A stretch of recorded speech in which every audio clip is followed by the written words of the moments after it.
Alright, hey guys, welcome back to hello. Welcome to a Stonks Maxxing Day 58 stream. So this one is going to be about Intel emergency. Let me see if I could bring up a little stock chart of Intel. So I think today, yeah, it is down quite a bit, trading after, excuse me, I just ate kind of, I don't know what the word is, gassy?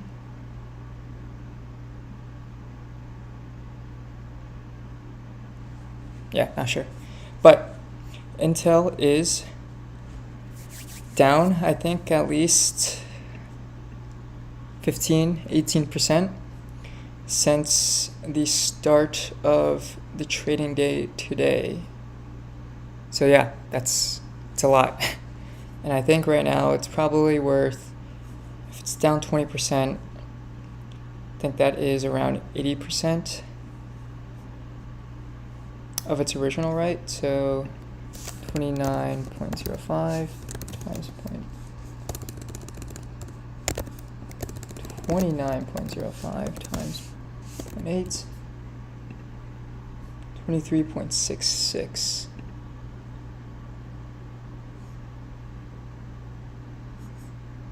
Oh, 30.47.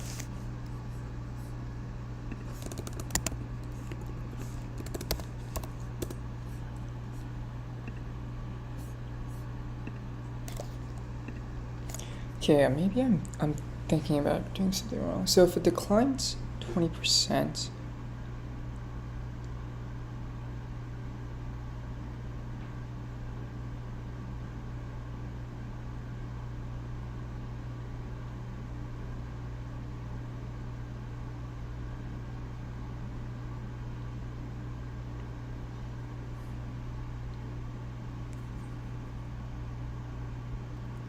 right?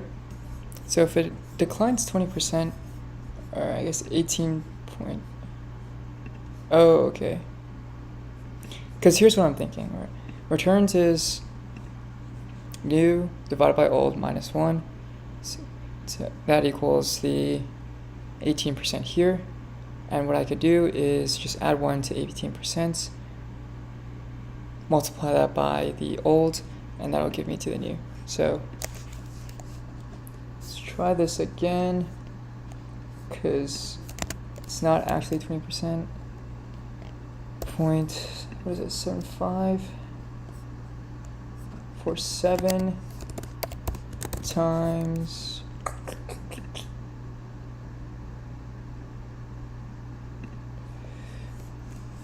1 minus 0.1866, 24.78. Yeah, no, not exactly. All right.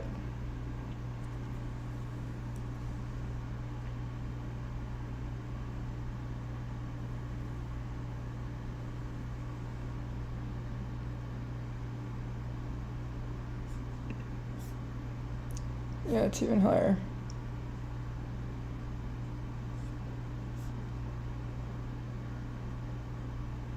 $23.60.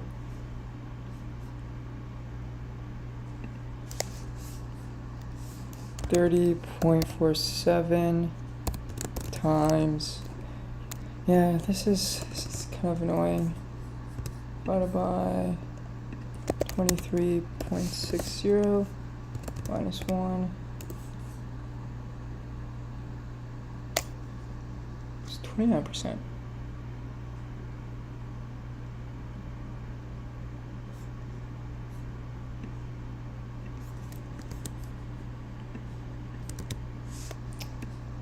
$30.47, negative 22%. Interesting.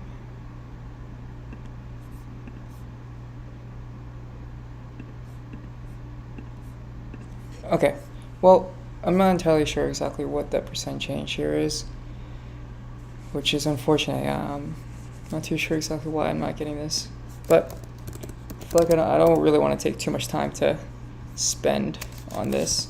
What I do want to do though is take a look at Intel's SEC filings. Kind of understand,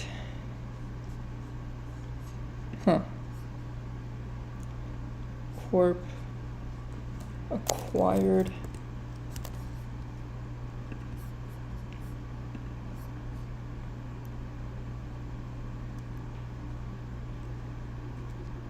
okay, so it seems like this person, yeah, these guys are really disposing of their stock. Unfortunate.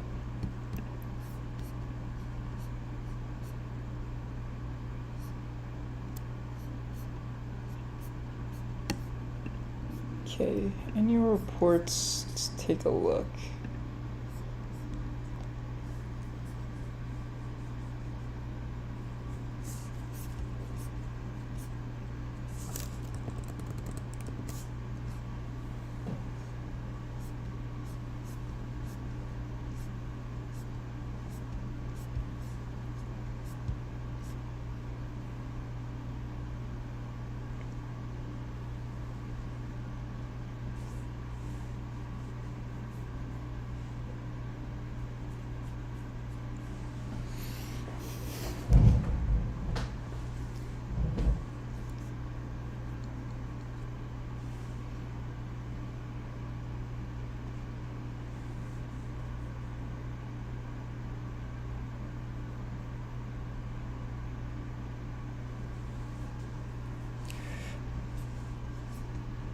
We are at a pivotal moment in AI technology. AI is incredibly powerful technology with untold potential, but is still relatively immature.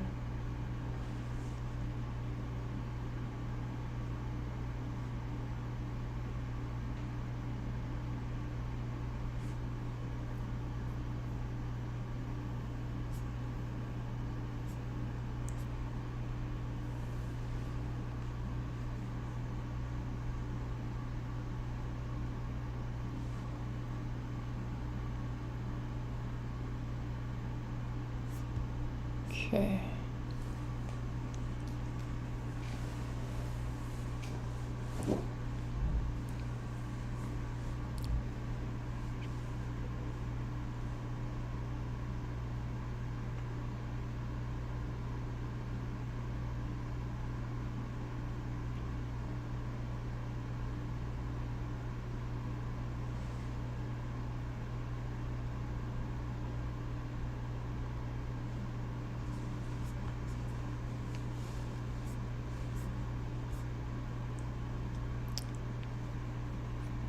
I guess this is just marketing here. Yeah, I kind of really just flowed through it, didn't really pay attention much. Alright. Was 54.2 billion, down 8.8 billion or 14% from 2022. CCG revenue decreased 8% due to lower notebook and desktop volume. Yeah, so what's CCG? Not entirely sure. Partially offset by increased volume in the second half. The US customer inventory levels normalized compared to higher levels. Notebook ASPs, also don't really know what that is.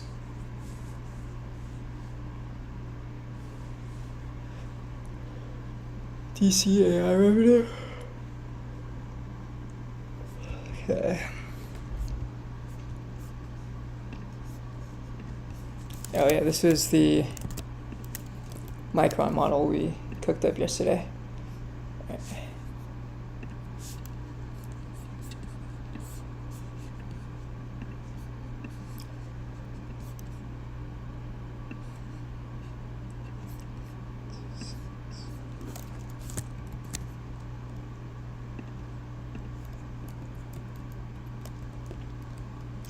Okay.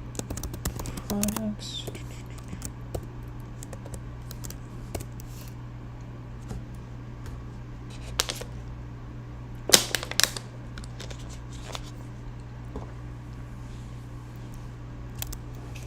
Okay, let me try to think here.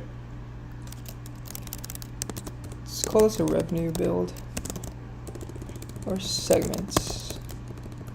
Yeah, to try to understand Intel, types of products that they have, what drives sales in the business, maybe what's their strategy for the future. I think those three things.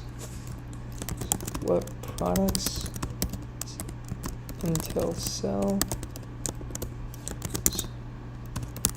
Intel's drivers of sales. What are the drivers of earnings? What does Intel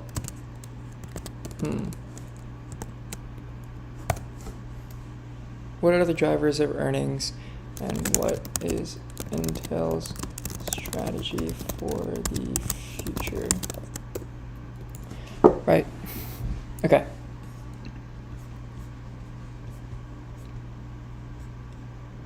$2023 revenue. All right. CCG revenue decreased 8%. So I guess CCG, DCAI, CPU data center, NEX revenue. Yeah, I don't really know what any of these. Invested $19 billion in R&D, made capital investments of $25 billion, and had $11.5 billion in cash from operations, and negative $11.9 billion of adjusted free cash flow. Jesus Christ. So yeah, they really are spending a lot of cash on R&D and CapEx.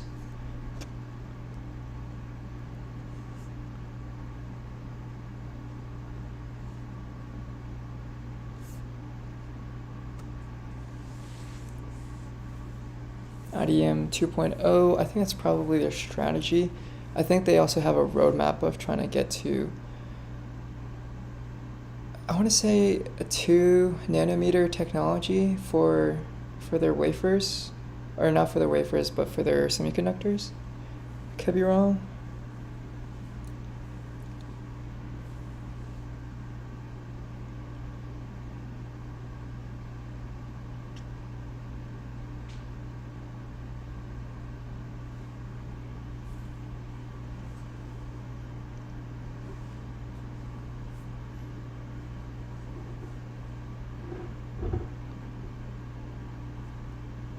Enable increased efficiencies across a number of aspects of our org that we believe are integral to achieving our financial and operational goals.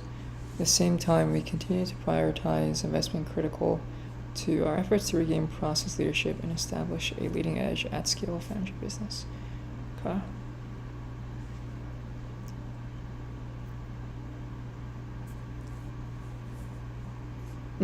So 5 technology nodes. I think nodes are really just a marketing term, but maybe it's referring to the idea of a new technology, a new generation of technology for Intel.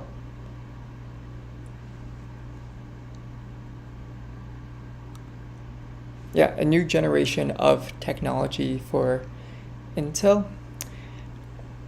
I'm not entirely sure, so that's something maybe to look at. So yeah, let's say questions. What is a node? What is IDM 2.0? The Intel Core Ultra processor. This features our first integrated neural processing unit for power efficient AI, acceleration, and local inference on the PC. Okay, so I guess that's probably referring to some type of CPU, maybe not a CPU, but something to process the really intensive computation of training or AI inference. So I think the computation really relies upon a lot of matrix multiplications, especially as you're running back propagation through a neural network. You're going to have to do a lot of matrix multiplications.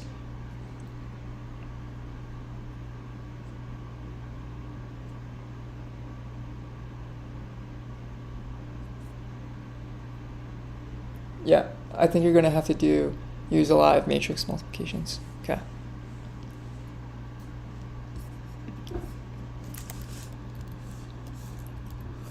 So maybe go into products.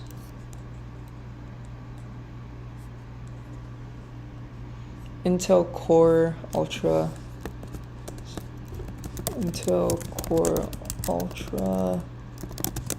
processor.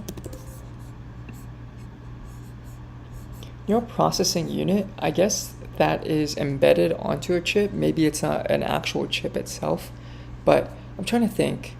Something like an arithmetic logic unit, I think that's another section within maybe a chip or maybe a system on a chip. We introduced the 13th gen Intel Core mobile processor family and led the launch of the 24-core processor for laptops and introduced a new Intel V Pro platform powered by the full lineup of 13th gen Intel Core processors. Okay.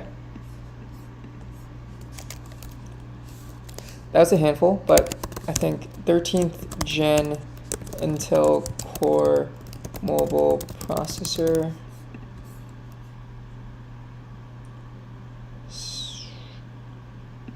Yeah, what's the V Pro platform? 14th gen Intel Core desktop processor. 4th gen Intel Xeon scalable processor, critical part of our heterogeneous hardware and software portfolio to accelerate real-world data center, cloud, and edge workloads, including AI, and also launched the 4th gen Xeon scalable processors with Intel vRAM Boost, a new general-purpose chip that fully integrates layer 1 acceleration into the Xeon system on a chip and is designed to eliminate the need for external accelerated cards. So I'm going to be honest, I didn't really understand 75% of that. Scalable processors, I don't know exactly what they're referring to this. Can you stack multiple processors on top of each other? Or what's going on here? Heterogeneous, I feel like heterogeneous, I forgot exactly what that means. Maybe alike, or of the same family. Heterogeneous, different in kind, so it's unlike. All right, never mind. It is the complete opposite of what I just said. Yeah, that is unfortunate. Hardware and software portfolio to accelerate real-world data center, cloud, and edge workloads, including AI, and also launch the 4th gen. Okay, critical part of our, so unlike or different hardware and software portfolio. I didn't realize that Intel also dabbled in software a little bit. To accelerate real-world data center, cloud, edge workloads. Okay, so I guess this is used for their cloud business, probably selling this to hyperscalers like Amazon, Facebook, I guess Meta, Google Cloud. Did I say Amazon? I don't know. But definitely those hyperscalers that are deep-pocketed have a shit ton of money. Launch the 4th gen Intel Xeon scalable processors with Intel vRAM Boost, a new general purpose chip that fully integrates layer 1 acceleration. Okay.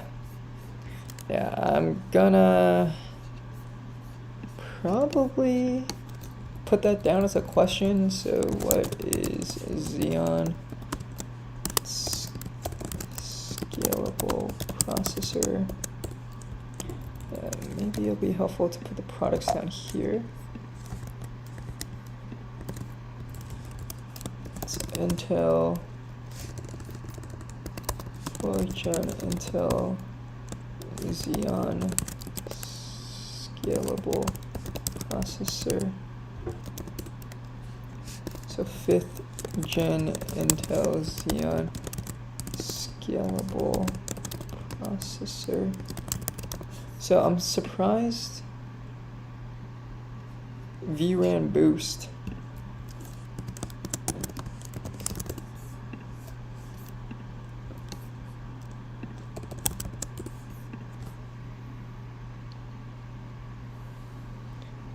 Intel Arc Pro graphics.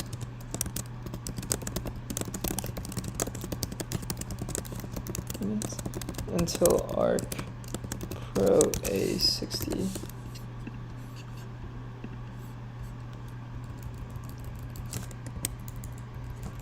So Intel Core Ultra, Intel Arc Pro. Yeah, these are just some examples. Okay. You also have, I'm trying to think here, expenses or CapEx spending.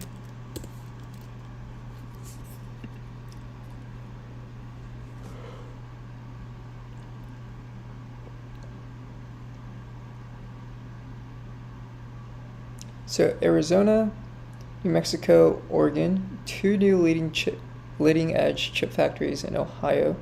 So Arizona, New Mexico, Oregon, Ohio.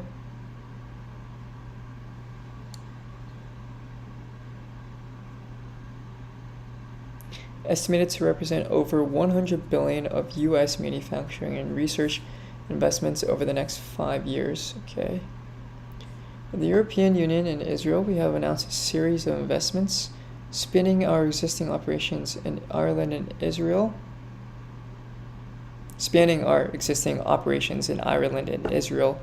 as well as our planned investment of more than $33 billion, in Germany to build a leading-edge wafer fabrication megasite, and our plans to invest up to $4.6 billion in an assembly and test facility in Poland. We also announced the start of high-volume manufacturing using Intel 4 technology and EUV, so I think that's extreme ultraviolet light technology, or extreme ultraviolet technology in Ireland. Okay, so CapEx, you have Arizona, New Mexico, Oregon, and Ohio.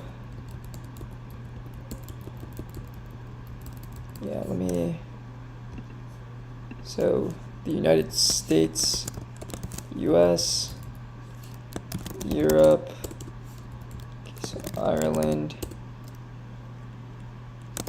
Israel. Yeah, let me bring this out here.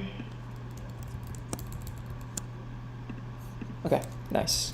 So, let me put this back actually.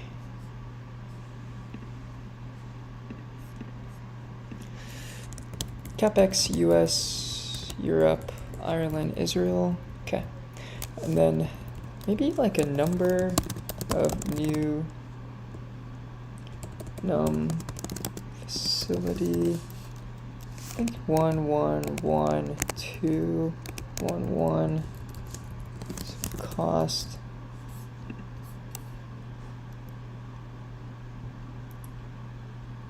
Poland too. Poland, Germany, Poland. Yeah, maybe a good, interesting will be a facility type. So this could be a helpful way to look at this. Germany and Poland, I think. So what is this? Wafer fabrication.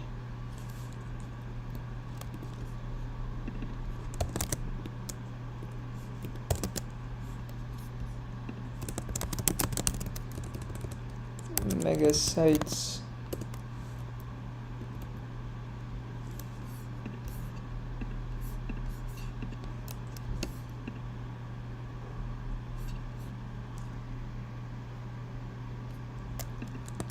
Test facility. Yeah, so this is a test facility. We also announced the start of high volume manufacturing using Intel 4 technology in Ireland. Okay. IMS nano fabrication business, including investments from Bain Capital and TSMC.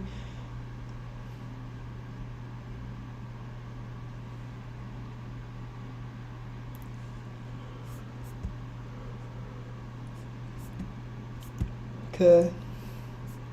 Oh, so that's their IDM strategy. All right. I kind of want to go directly to their business segment breakup. I don't know if that's going to be here.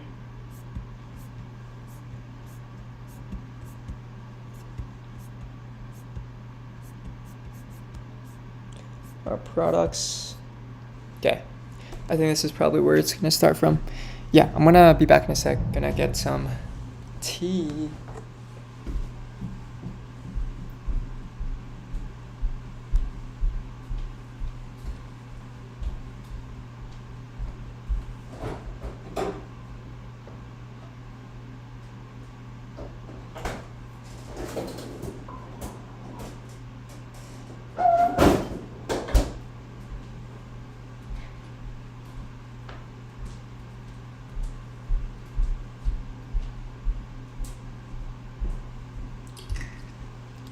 This Joe's half and half tea is amazing. I don't know why it tastes so good. Okay, so first thing here is the client compute group. There's a nice little college student here that's probably doing some really great work. All right, let's call this segments. Clients compute group, committed to advancing PC experiences to deliver an annual cadence of leadership projects.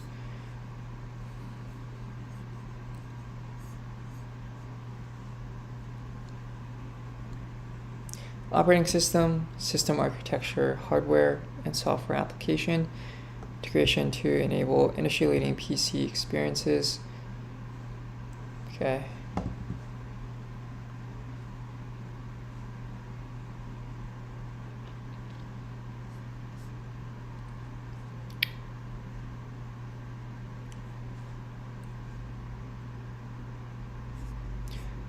I guess client computing group really then is just the sale of kind of core CPUs, core semiconductors to, I don't know if it's everyday people, if it's a consumer facing operation or if it's a business facing operation.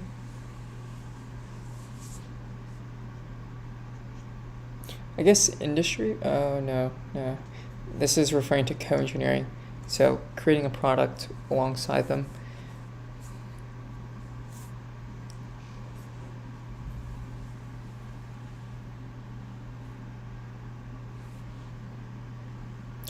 The industry's first AI PC acceleration program.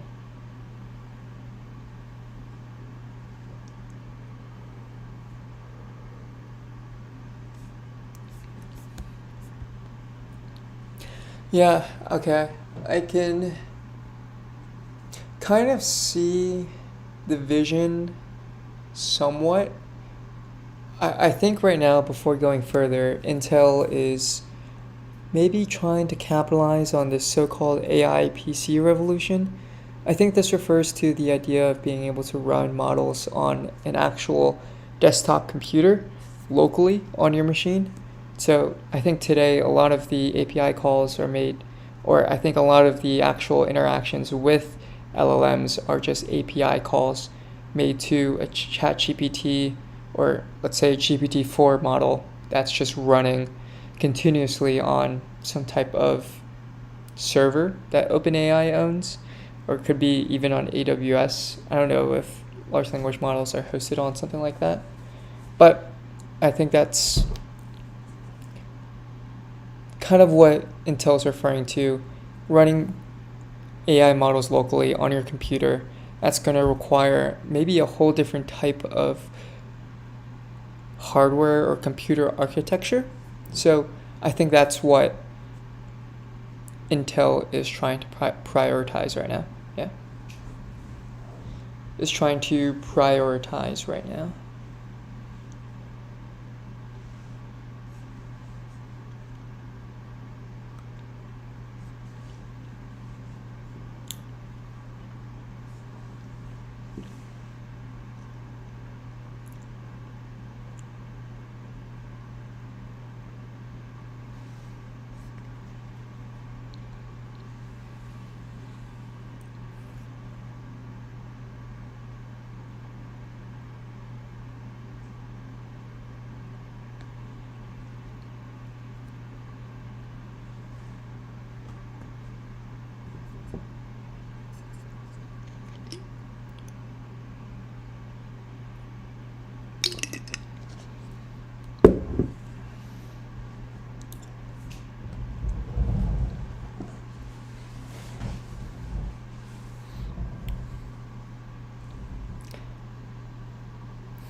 Only 230? Are they talking about physical products here, or are these a specific type of design?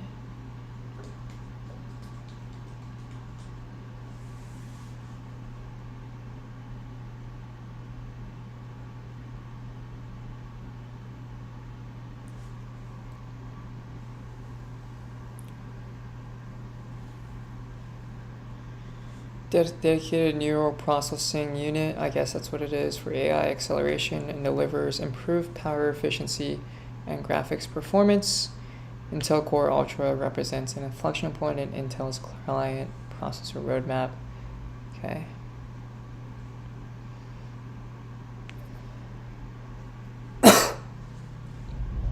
We expect to deliver even more than 300 designs from partners across major multinational corporations and leading manufacturers.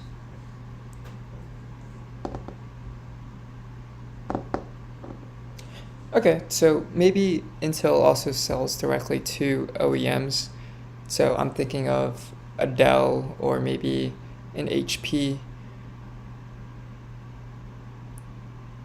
Maybe even Microsoft, although I'm not entirely sure if Microsoft uses Intel chips. Maybe they use AMD CPUs, but I think maybe this is actually what this is referring to. Excuse me.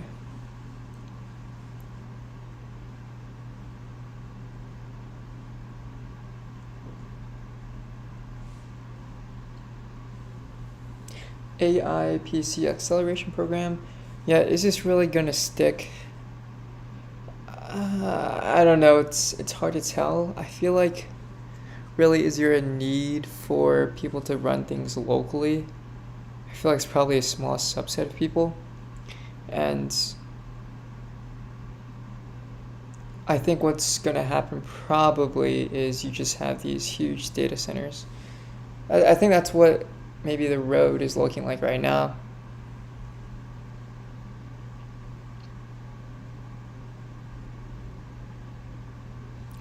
Yeah, so let's see.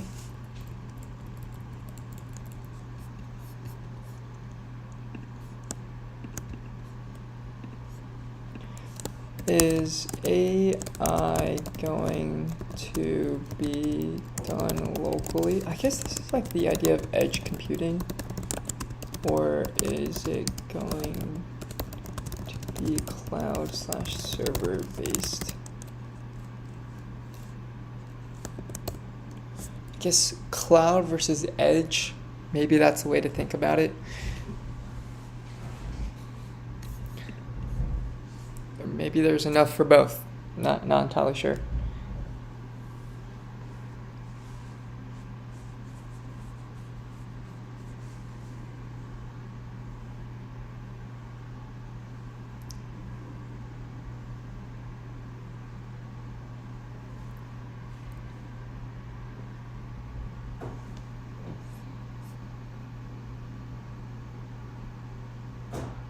So Intel calculated PC density. Intel calculated multi-year total addressable market forecast derived from industry analyst reports.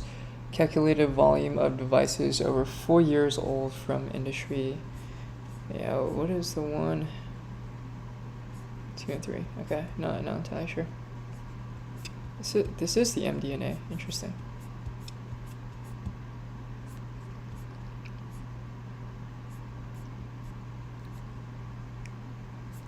Oh, is this a data center and AI? Okay, network and edge. Mobileye. Intel Foundry Services. Okay. I think that's it, right? Yeah. So segments, client compute group, Intel Foundry Services.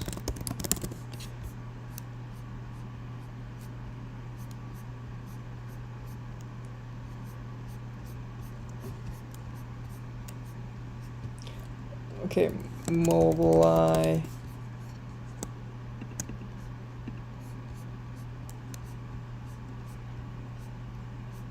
Yeah, network and edge.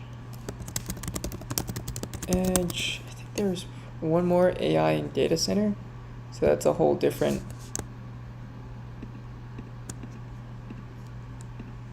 AI and data center. Yeah, so my spacing here is kind of screwed up. Data center and AI. Yeah, let's make this data center and AI. DC AI delivers cutting-edge workload optimized solutions to cloud service providers and enterprises, along with silicon devices for communication service providers, network and edge, and high-performance computing customers. Our unique capabilities enable us to solve our customers'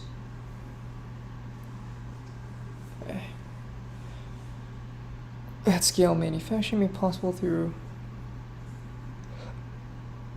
cloud hyperscalers, multinational corporations, small and medium-sized enterprises, independent software vendors, systems integrators, communication service providers, and governments. Okay.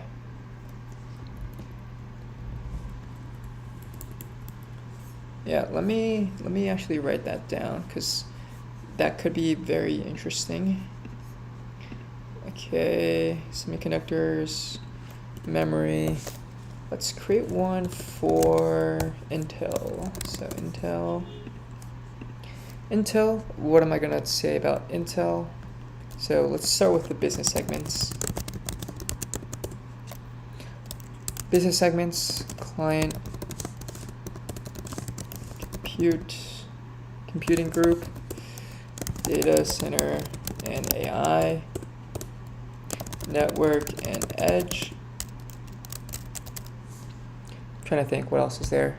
Network and edge. Just had it. Mobileye.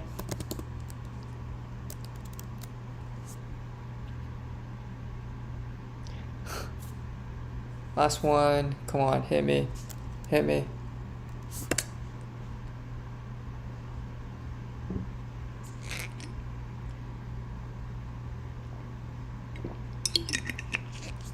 Oh man, iced tea is good.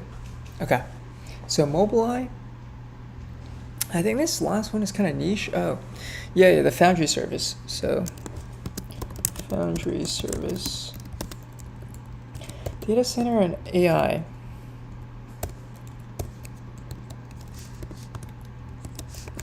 One, two, three, four, five.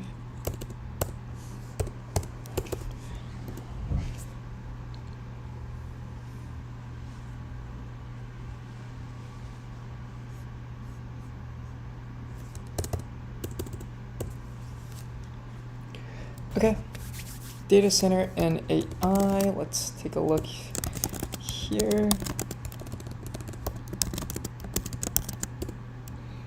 So the customers, right? We have hyperscalers. Think small/medium enterprises. You also have governments, which is interesting.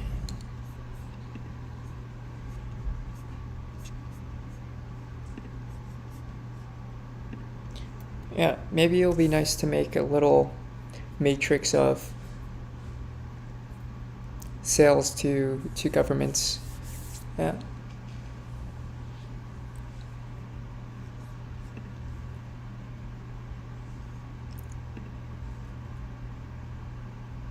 Okay, so you have governments and let me think.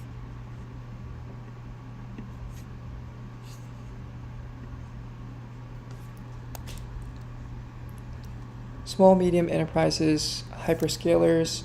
I feel like there's probably a few others to think about, right?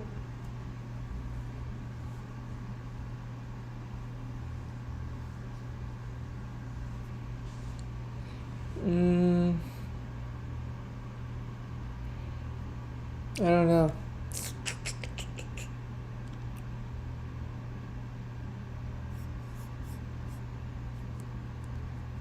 Okay, let's try to take a look. My mind's just blanking out. Software vendors, system integrators. Yeah, that's it. Large corporations. Yeah, when you say multinational, I'll just say large enterprises, governments. So independent.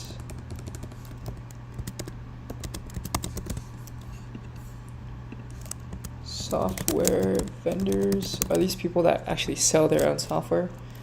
Systems integrators. Yeah, are these people like Accenture or Insights that are consulting? Communication service providers. I'm assuming that's someone like AT&T or Intel, not Intel, Verizon.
Okay, let's take a look at what these Intel Xeon processors are.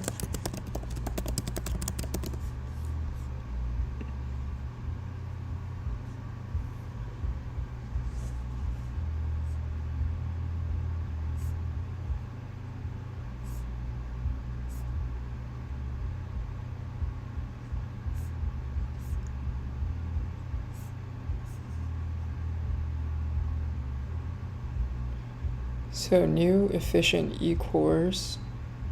Okay, new efficient cores, performance cores, P-cores.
RISC V, I think, is another type of instruction set, and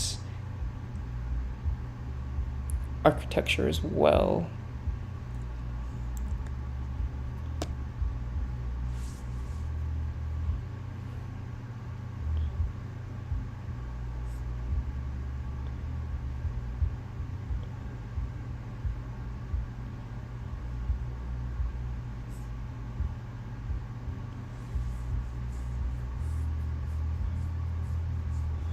Okay, so there are kind of three different big instruction sets: x86, ARM, and RISC-V. I keep hearing at a high level that ARM in a lot of ways is better than x86. RISC-V, I think, is open source. It's an open architecture. I don't know if that means exactly what I think it means, as in you can kind of see how the transistor formation works, maybe. So I'm trying to parallel or make an analogy or see the difference or see the similarity between open architecture and open source for program. You could actually see the underlying code for that program. I think it might be the same thing for an open architecture where you can actually see the actual design of the chip. I don't know if it's a chip actually. Maybe it's the instructions within the set. Yeah, could be wrong there. It's not really my area of expertise.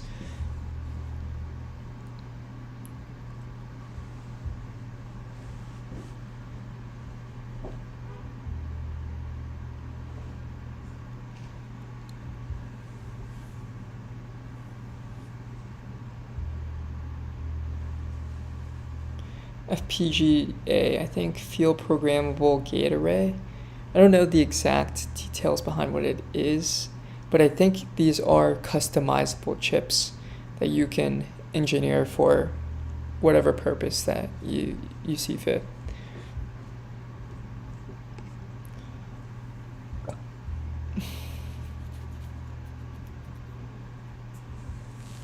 So our Intel CPU Max series includes 64 gigabytes of on-package high bandwidth memory, which benefits data-intensive HPC workloads. Okay.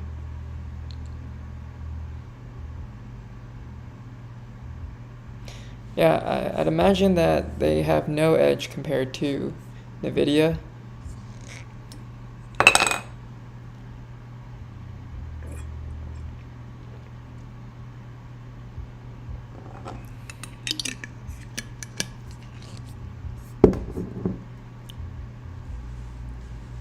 Okay, well, I was gonna say, it is at least growing, right? But no, this is actually going from 2021 to 2023, so it's actually decreasing. Yeah, that's not good. Server volume decreased 37% from 2022 due to lower demand in a softening CPU data center market. Okay, yeah, that is probably a big thing to note here. So server ASPs increased 20% from 2022, primarily due to a lower mix of hyperscale customer-related revenue and a higher mix of high core count products. Yeah, not sure exactly what this means.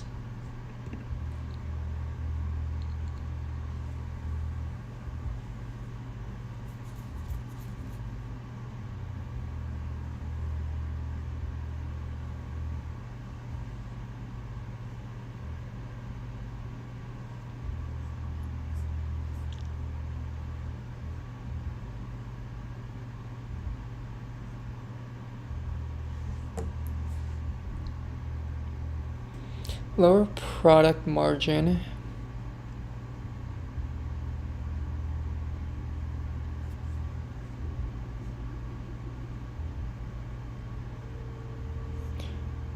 Lower period changes driven by the sell-through of previously reserved inventory and lower reserves taken in 2023. Lower period changes primarily driven by a decrease in product ramp cost. I'd imagine that this is some type of step. Higher period changes related to excess capacity charges and higher server unit cost primarily from increased mix of Intel 7 products. Okay, lower product margin primarily due to... Hey, what's good, Andre? Yes, Intel Maxxing. Intel is down, I think, like 20%, so gonna try to understand the business and see what products they make, see if there's anything worth investing in.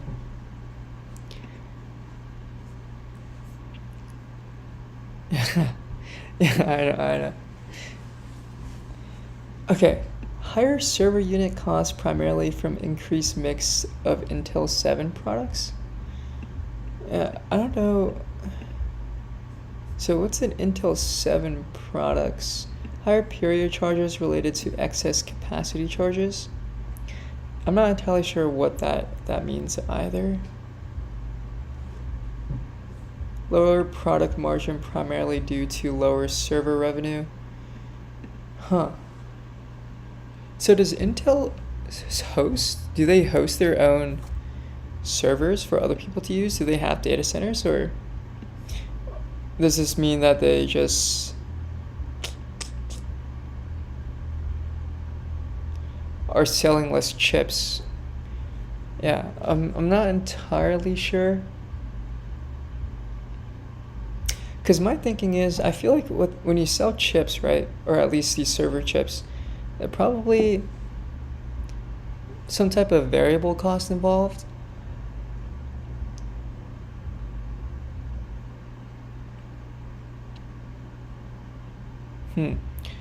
So unless they're a pretty high margin item, which I don't think it is, I could be wrong, then selling more wouldn't really help impact your margins.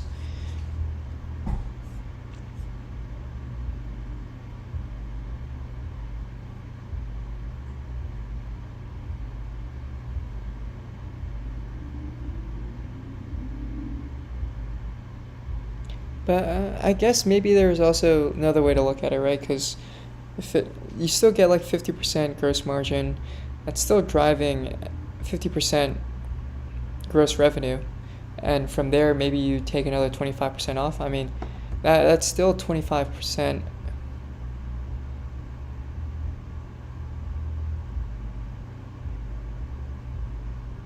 Yeah, 25% of what? Of the 50 or of the like the 100%? Yeah, so let's say it flows down on from revenue to your operating income, 25%. I guess that's still a decent amount of profit to be generated from a sale of a single server chip. Yeah. Okay. Something to think about.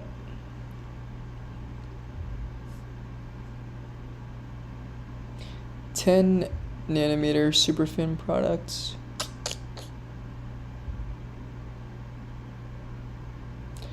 Oh wow, so you really got they really got destroyed. Yeah. Network and edge.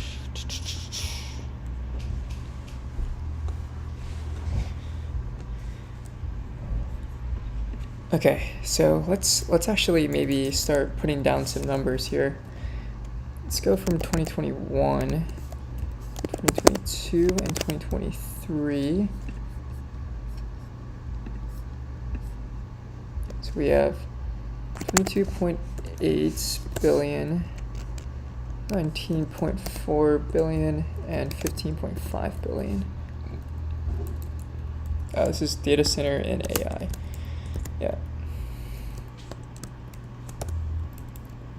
Do I want the operating income on here as well? I guess I could just put it one beneath it. So it's 7.4 billion, which is, I think like 30% maybe a little bit less, like 28% margin, operating margin. You also have, okay, 1.3 and then just negative 0.5. So yeah, that's kind of ass.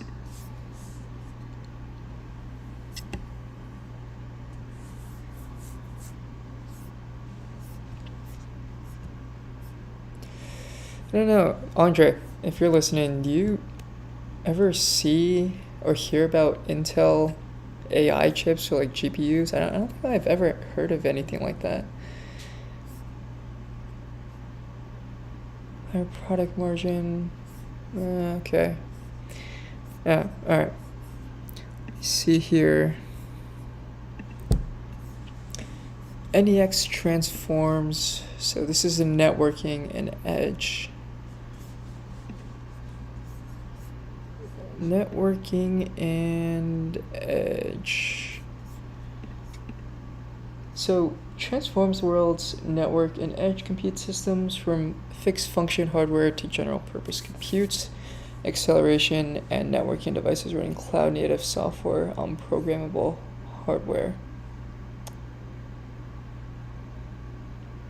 We work with partners and customers to deliver and deploy intelligent platforms that allow developers to achieve agility, to drive automation using AI for efficient operations.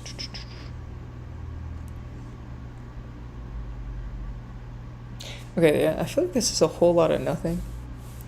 I'm not really learning anything from this part. Yeah, like what exactly is this really saying here? Partners and customers to deliver and deploy intelligent edge platforms that allow developers.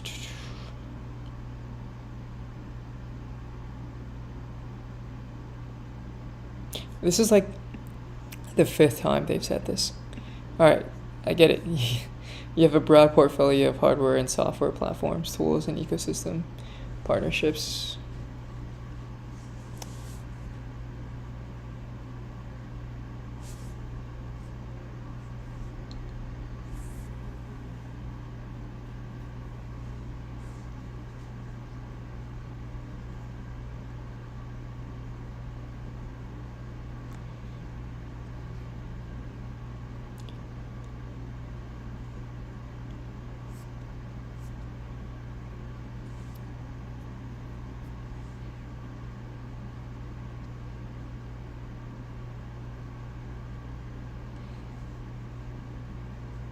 Man, this is, I feel like, a whole lot of bullshit. Or technical jargon, at least. Cloud to edge infrastructure, combining unrivaled scale and capacity in the cloud with faster response times at nearby edges. Okay, I kind of want to make sure I'm understanding what the edge is. Let's see. New thread. So what is the edge in computing?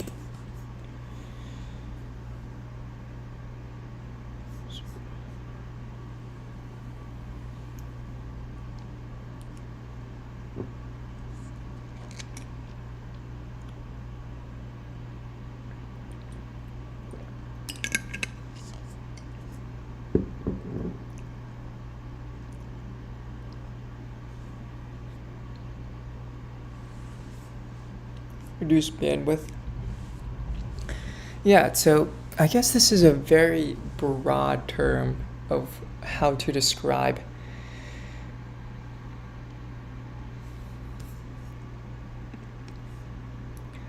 of how to describe what the edge is.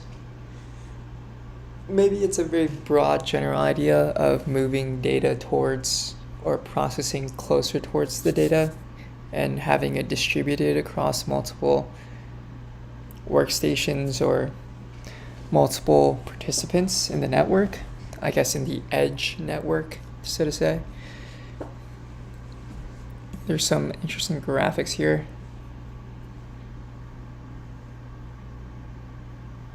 This one doesn't really help too much. The edge. Okay, well, let me see here. The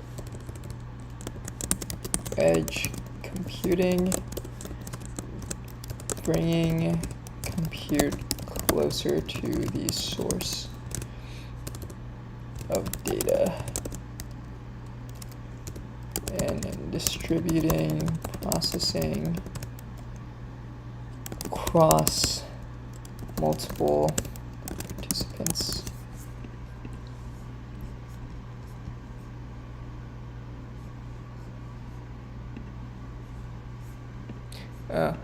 Accenture is probably going to be good. I mean, AWS too, but I feel like AWS probably is competing with the edge.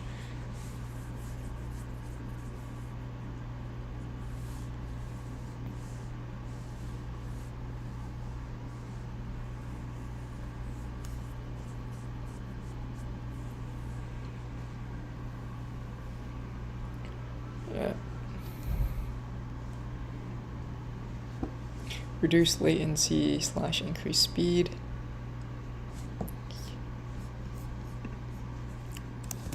So I think another way of saying this is doing all of the processing of data on a device that collects data.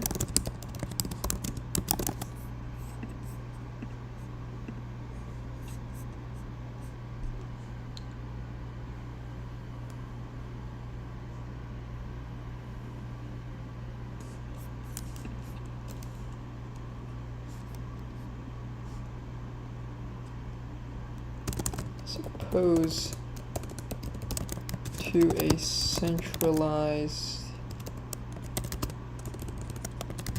location like the cloud. Yeah, alright. It's probably my best take on it for now. But Intel, so they're saying that networking and edge is probably going to be a pretty big thing. Factories to smart cities to hospitals.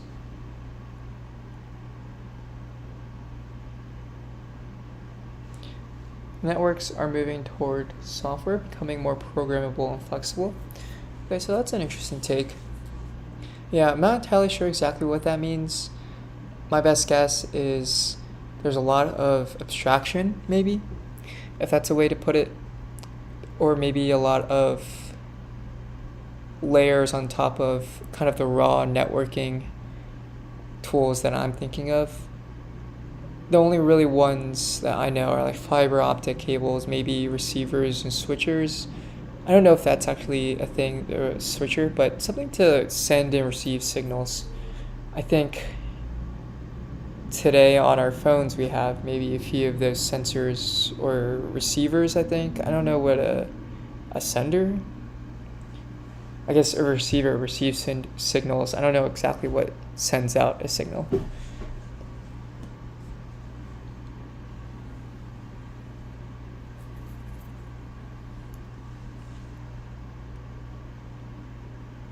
So our network and edge solutions aim to unleash the power of intelligent edge solutions for our customers and move the world's network to a software infrastructure that runs on Intel technologies.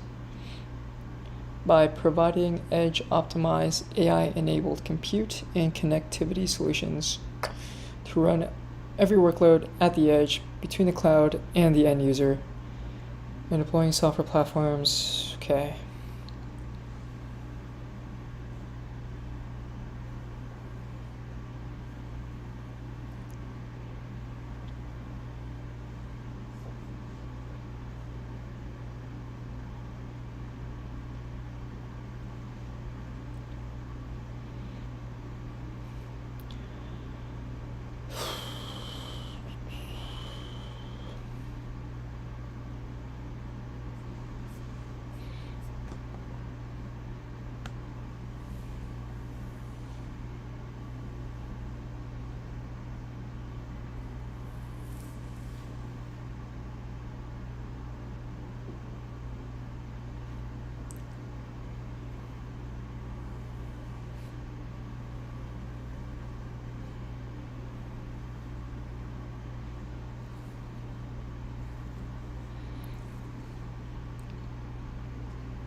We lead 5G core network deployments, demonstrating that 5G base stations can be almost entirely built from software running on Intel Xeon. Intel VRAM boosts.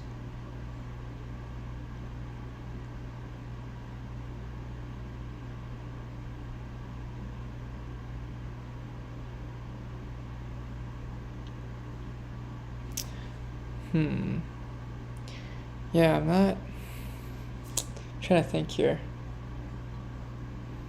I believe 5G core networks, 5G base stations. Not entirely sure what that is.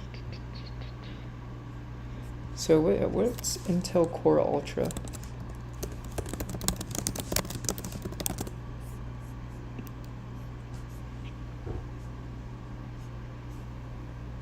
So it's a family then.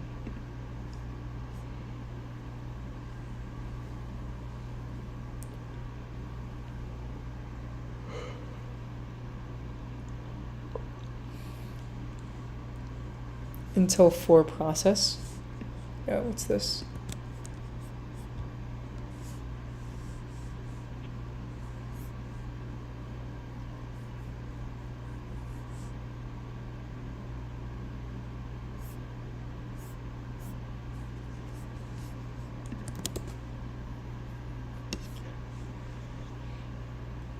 So EUV.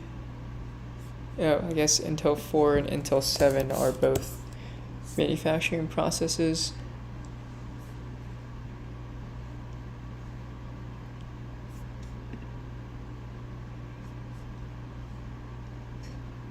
Huh.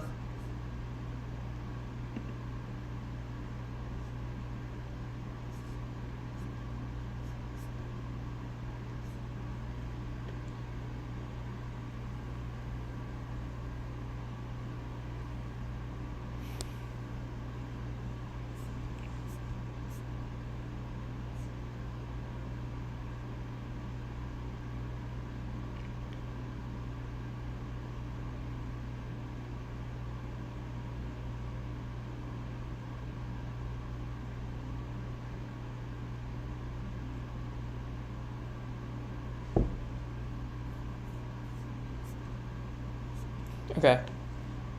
So from this article, it seems like the takeaway here is that there is kind of this fundamental. Oh, it's 2021. Okay, that's a while ago. I guess back in 2021.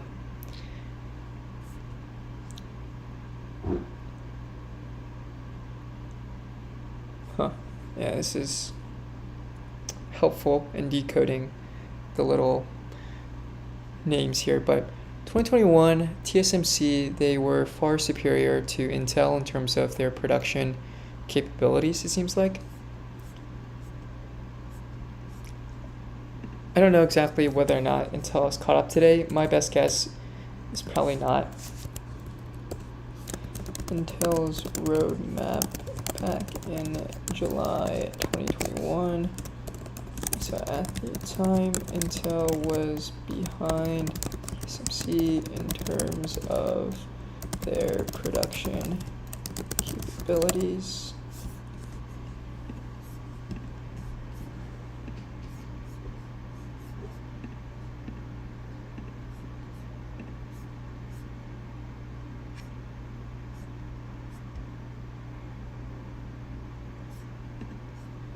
Network and edge, so did go up in 2022, which is interesting. 8.4 and 5.8. The operating income is pitiful, I think. Yeah, just cross everything. Oh, actually no, not across everything. 0.9, 0.0, 0.5.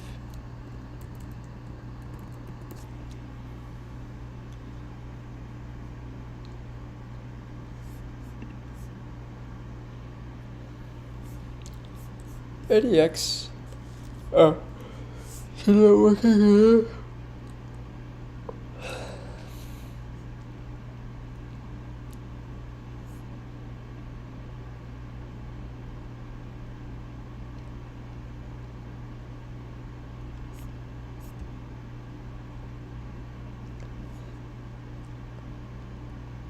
What's ADAS?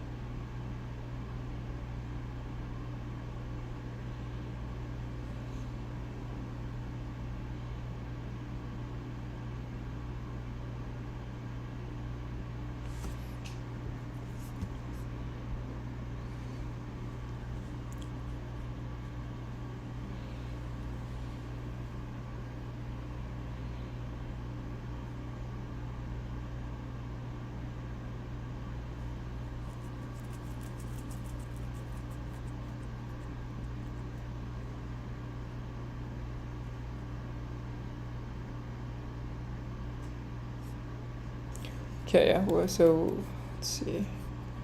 Wonder if I can go back to Perplexity, see if they know. See if that model knows. Okay. What is ADAS? Mobileye.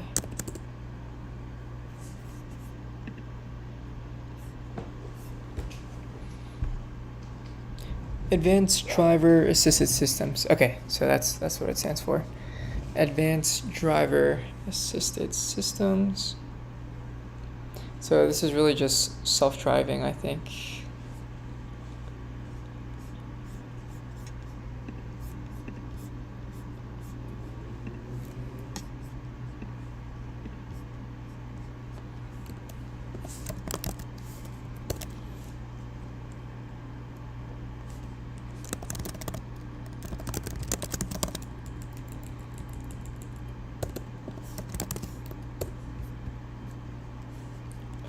Mobileye.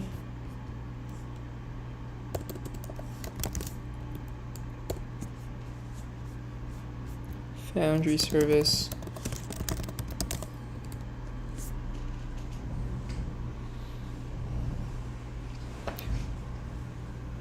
Okay, Foundry service.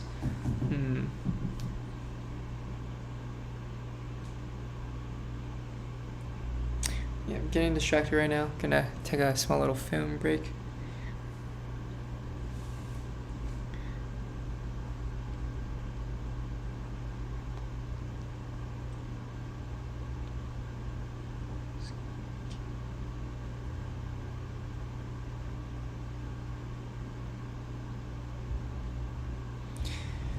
Okay.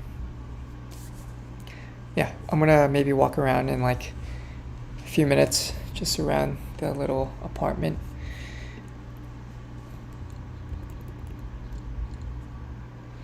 Okay, Mobileye. So ADAS. I think.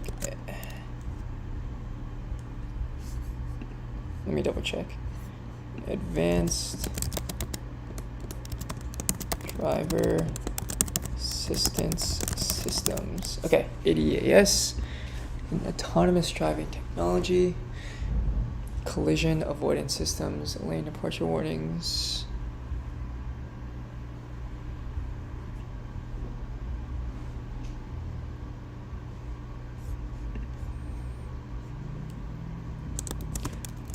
Things, tech to help with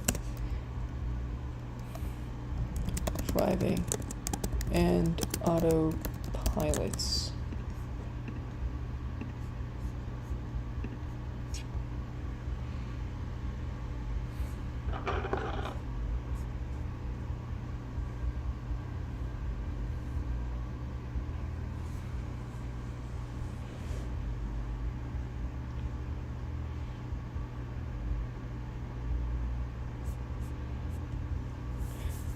Man, I remember hearing about something. Mobileye, I think, was competing with Horizon Robotics. Excuse me. Yeah, okay. So it competes with Horizon Robotics.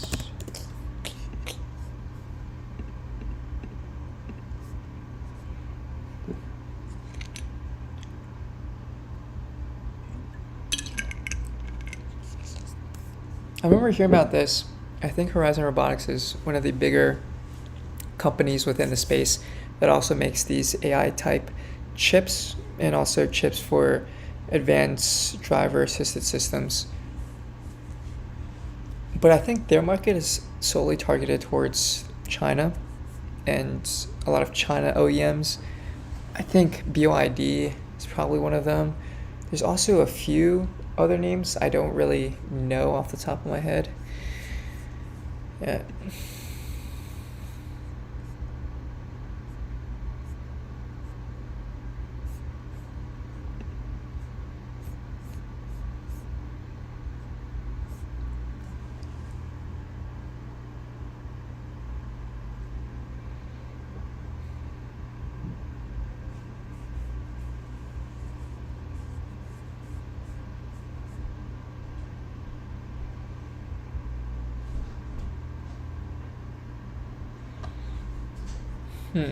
Extreme Tech. Yeah, that's interesting. Okay, so Mobileye has actually increased its revenue from 2021 all the way up until 2023. So I guess the advanced driver assisted systems are turning out pretty well.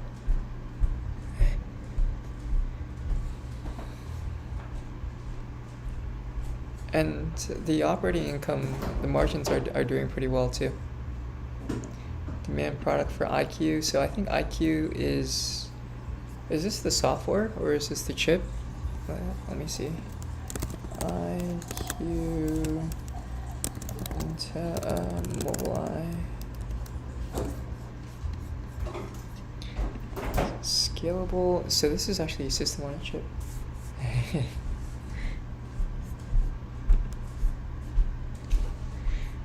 Okay, it is a system on a chip with...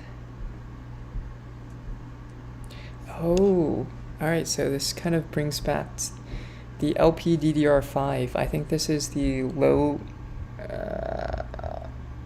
something? Double data rate 5 channel. So I guess this is kind of like a memory or DRAM module or memory module. So it's just a stick of actual DRAM chips and CPU clusters, DL cluster, general compute, GPU, ISP, safety, security. Okay, so I guess that's kind of where this falls into. IQ6. All right, this is pretty helpful.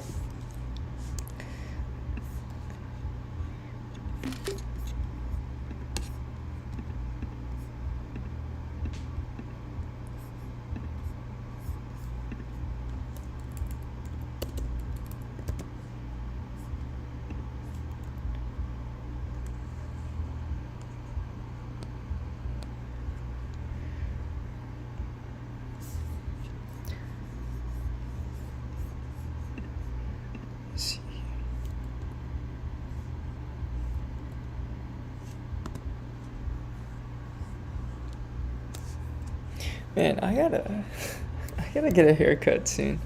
My hair looks ass. Alright, I will. So Mobileye is really the only growing... I think Mobileye is also... They IPO'd as well, so... I don't know if Intel's gonna keep reporting them as a segment. But IQ helped generates increasing revenue in 2023. Okay. Let me bring back. Where did it go? Okay, here it is. Why is it still loading? I wonder if there's some type of...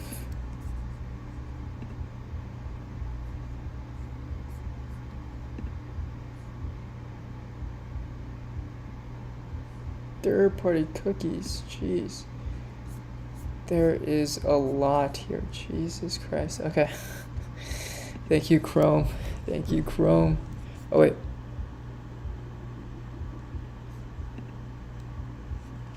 Maybe... Actually, I don't even know if it is blocking it. I think this is just a warning. Yeah, okay. But a cookie, let me try to remember. So a cookie, we just talked about this a few days ago, because there's this company that I was looking at that's in the ad tech, martech industry. I think a cookie itself is really just an object. It's kind of like a key value pair. The key is an identifier, and the value is whatever value that's associated with the identifier. So I think an example is something like a session ID. If you're going onto a website, usually that website will create a new session for you, and that's stored in a cookie on your web browser. So you exit out that website, say Amazon for example. You exit out Amazon, but you have something in your cart. If you go back to Amazon.com, then you actually have that same item stored in your cart. The reason is your actual session ID is stored in the cookie. And once you go back to the website, I think somehow Amazon is able to use the cookie that's stored on your web browser locally, send that over to the server when you're trying to actually fetch the web page back. So I think whenever you're going to a domain, you're actually communicating with Amazon servers, right? So they're going to actually give you your session back based on the session ID. I think that's how it works at a very broad level. Okay, yeah, I guess another way to think about this is a website. What is a website? It's just a file. It's a HTML file usually. It's just code. And so that code is, or that file is actually stored on a computer. And when you want to get that file or receive that file, then you actually have to ask that computer to give it to you. So that's what happens when you try to use a URL to receive or go to a specific web page. You're asking a server to give you that web page. That's pretty much, yeah, that's a very convoluted answer. But I'll say this. If you want to go to a website, someone has to give that to you. That someone is a server. Okay.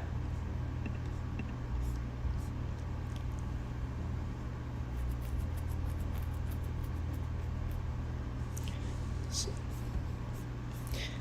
ADAS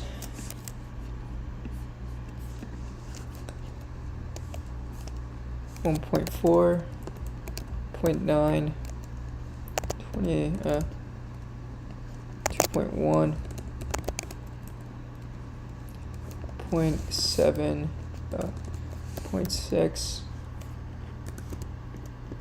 0.7, 0.7.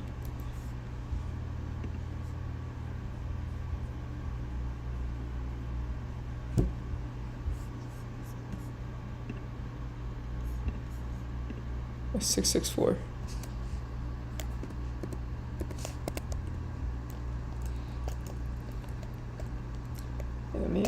Maybe it'll be nice to multiply everything by, so to represent this in millions, not billions. Yeah.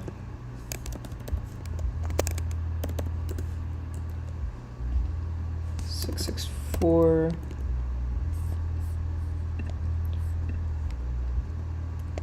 This is 664. 690. 136. Wait.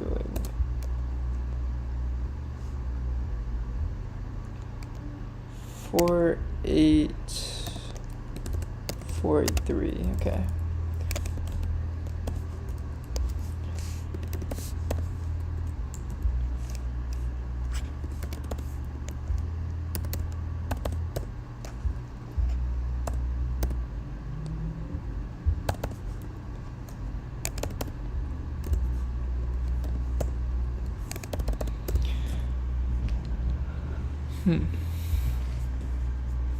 Intel Foundry Services.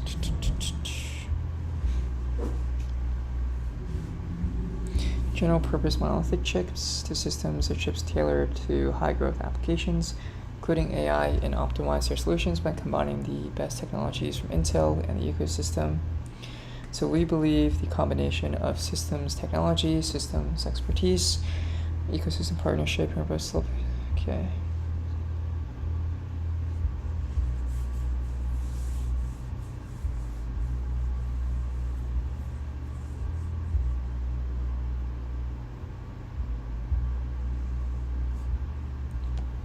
So is it Intel 18A? Is this an actual chip or is this a design?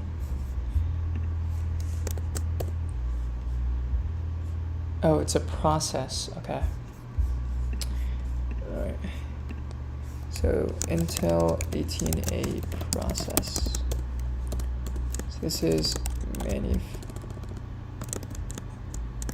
chip manufacturing process.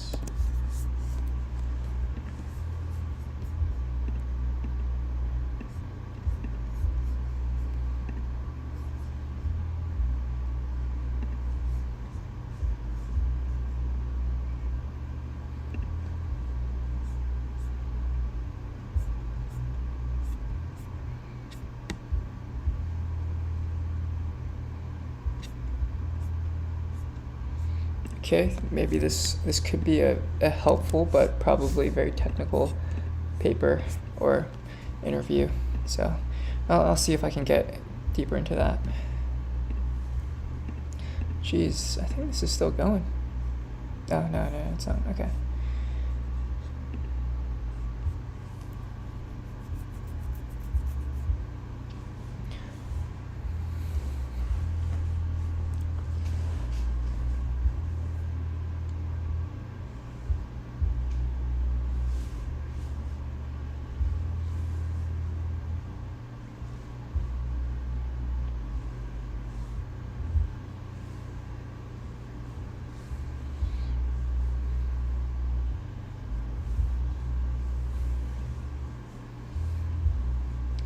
So what is IFS Accelerator Ecosystem Alliance?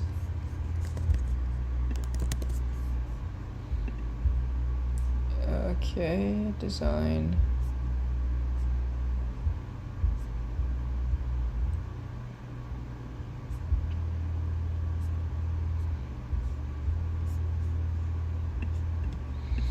So it seems like they have a lot of so-called alliances.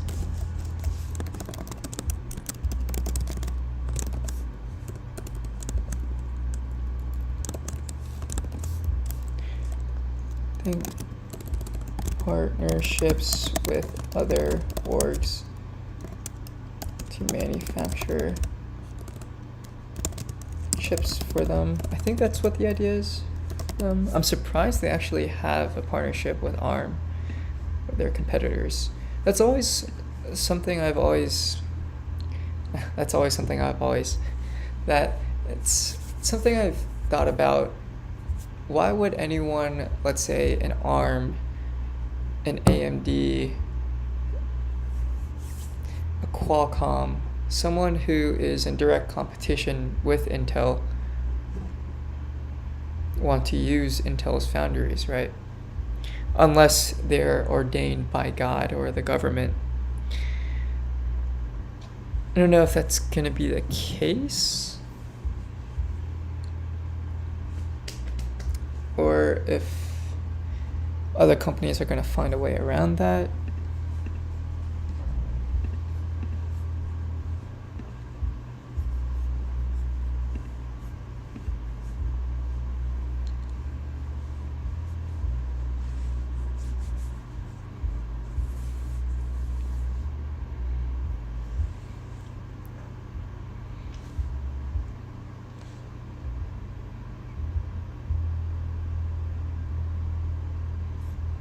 Wow, okay, so that is pretty interesting.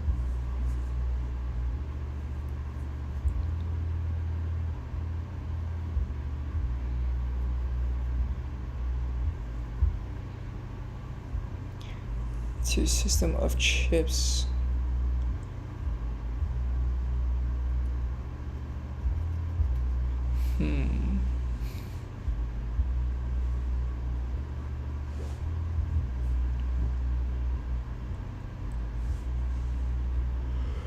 The one thing I could see,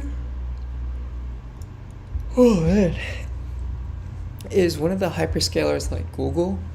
So I think maybe a Google could use Intel's Foundry servers to build out, let's say, a TPU.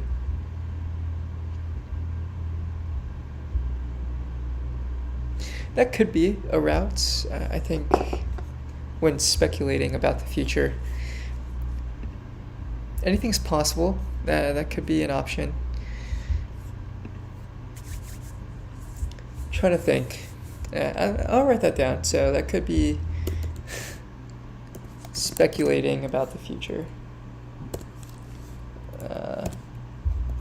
So heading 1, speculations. Actually, I'll add that to the founders. So why would anyone that competes with Intel want to use Intel's foundries, right? How does the Intel, I think 18A process, I don't know, I should probably double check, because I think the Intel 20A process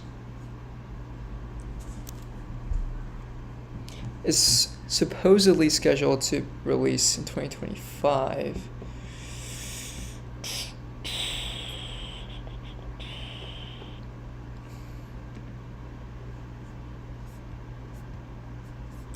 Well, I don't think this has happened yet, unfortunately, for Intel.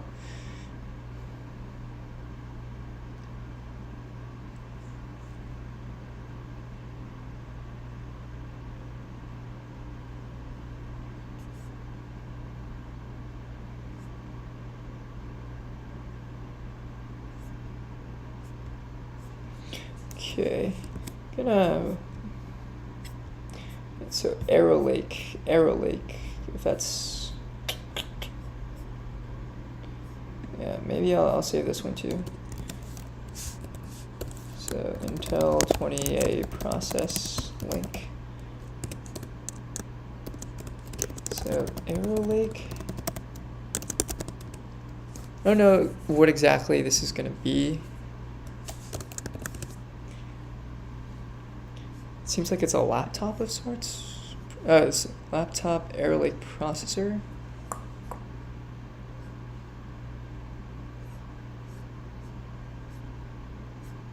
Okay, it took me to a blank page. What happened?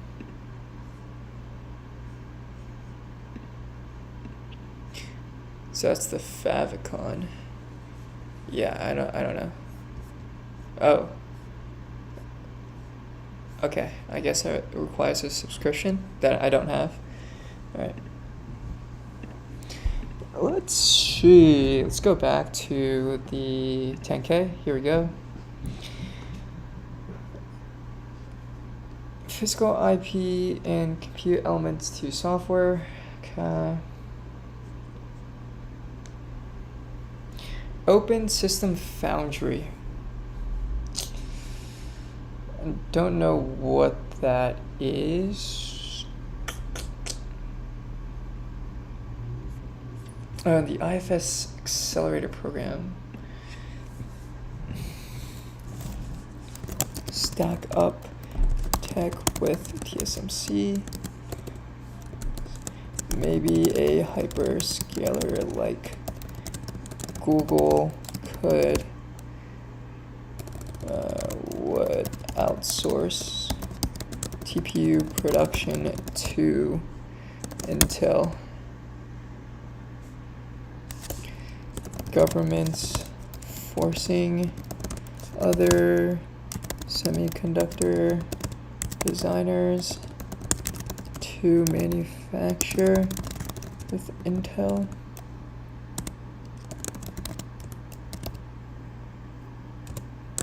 This is like a Deus Ex Machina.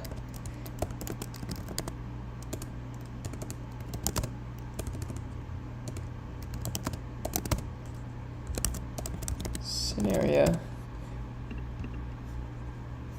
Yeah, I don't know if that's actually how you spell it, but it's my best guess. Alright. expanded partnerships under the Rapid Assured Microelectronics Prototype Ramp C program.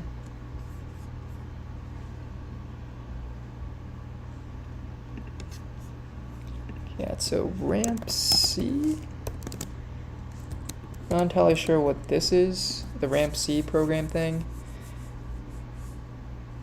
Rapid Assured Microelectronics Prototype Program.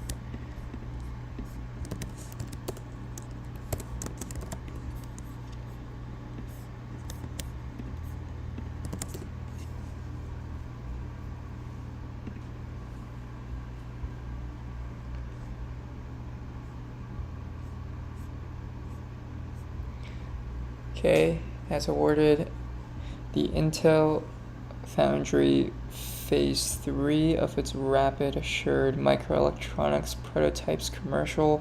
That is a lot. The word was announced. The award, okay.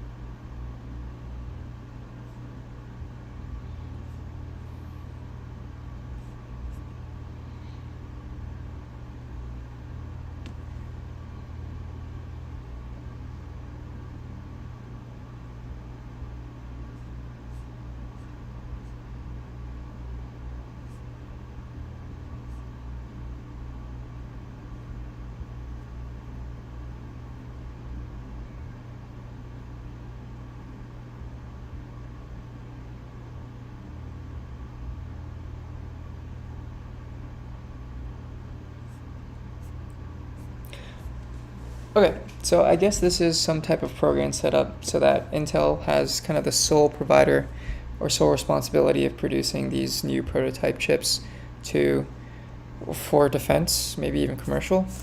Let's see. Program sets up with the DoD, Department of Defense, to build chips. Build, say, leading edge / prototype chips for defense purposes. Okay.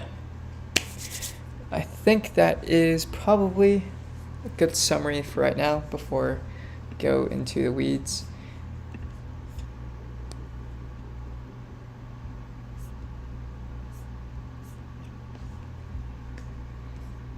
IFS Accelerator Program. So we also partnered with ARM and Synopsys.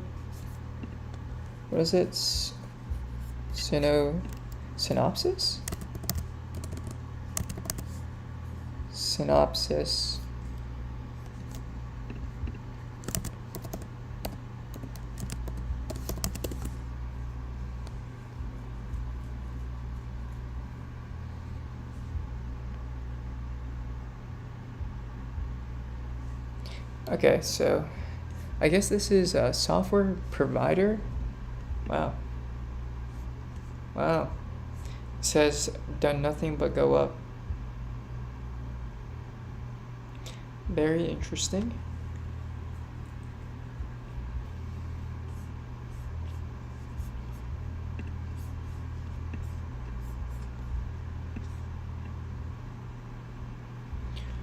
Okay. Yeah, I don't even know why I have this open.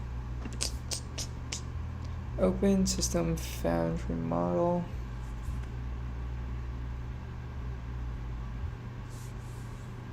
Global Foundries, I think this is in the US. United Microelectronics Corporation. SMIC I've heard of in China. IBM.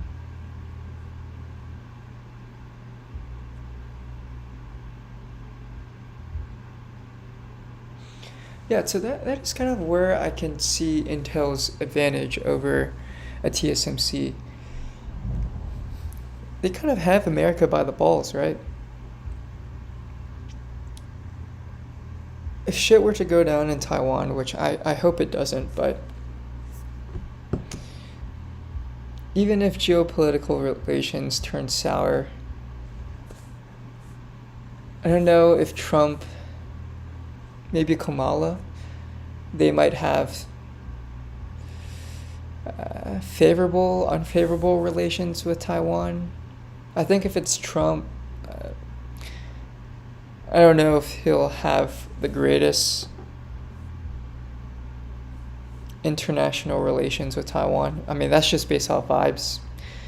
Who am I to say, or who am I to actually predict something like that?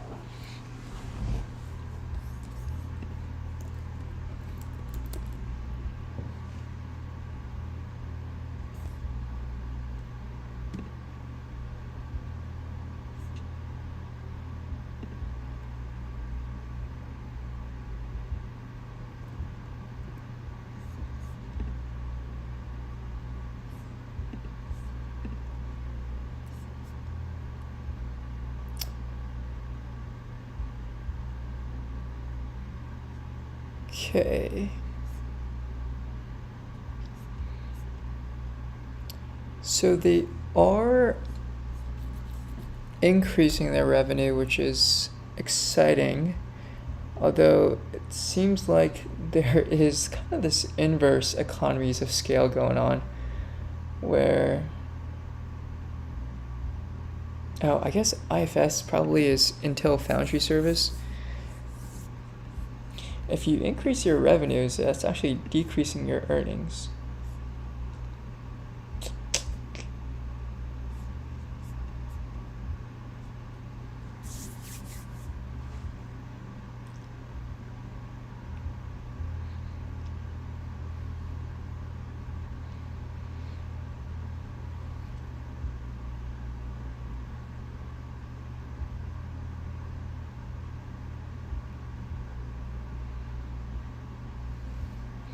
Okay, so Intel is still profitable, but it's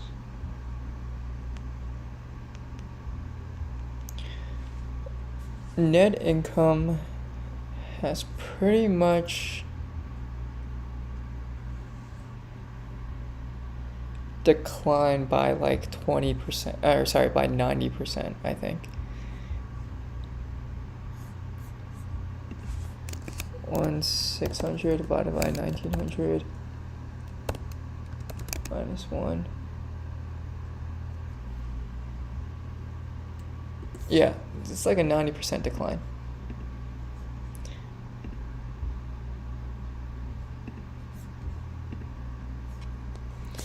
All right, that's rough. I mean, yeah, I can see why the stock price has gone down so much.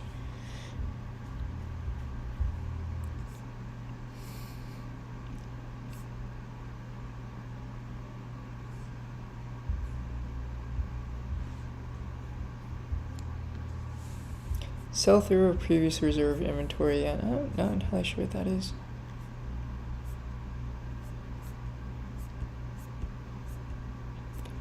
Yeah, I feel like. What was I gonna say? Yeah. Okay. Investing. Investing is probably going to be huge for Intel. They've spent a collective. Oh my god. Okay, what does this add up to?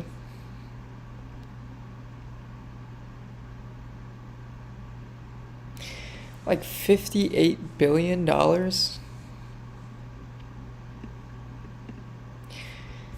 in spending.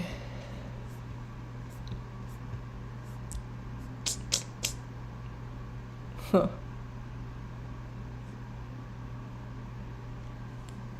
Yeah, I'm surprised they even have a NAND memory business left. I think they originally did sell that, but I don't know.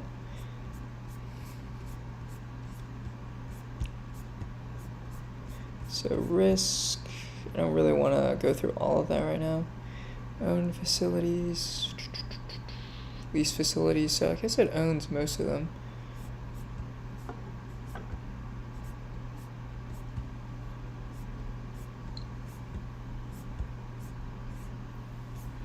Okay, yeah, that's interesting. I was gonna maybe write something down. Oh, I was gonna add these. Okay.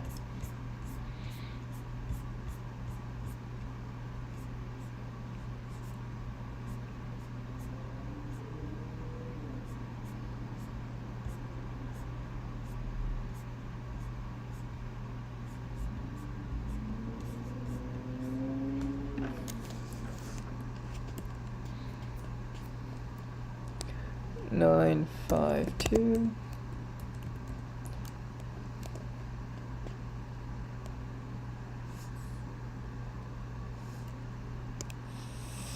Four, 6, 9.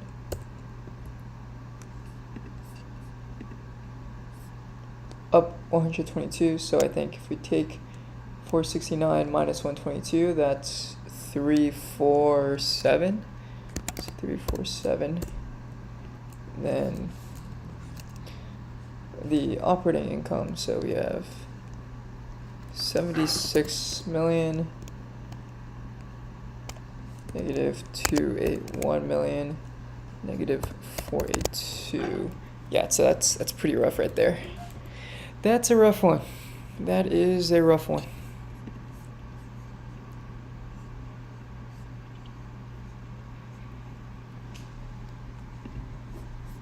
Oops, shoot.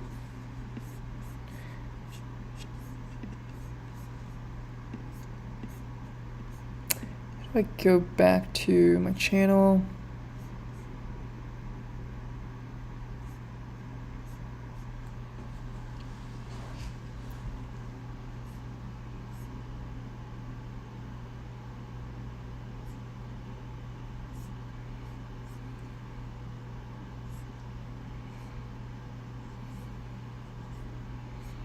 Wait, how do I... Okay, I like exited out of my YouTube Creator Studio. Oh, okay, it's back, it's back. Have one. Yo, Andre, I really appreciate it. Thank you for being the sole watcher of these. God bless, God bless, God bless. Okay.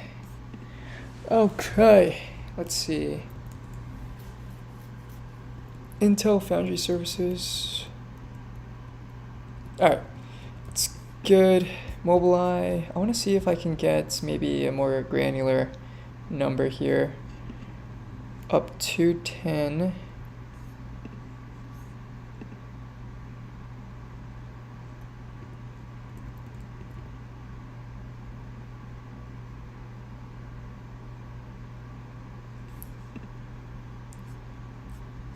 That's not helpful.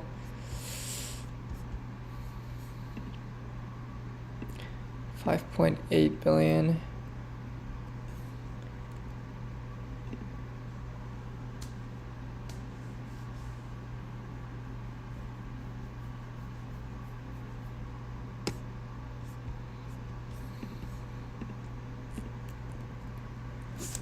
Total revenue. Okay. So let's just add these babies together.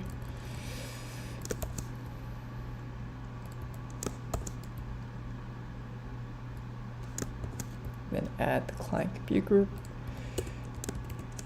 Okay. 7,400. 1,300. Negative 500. So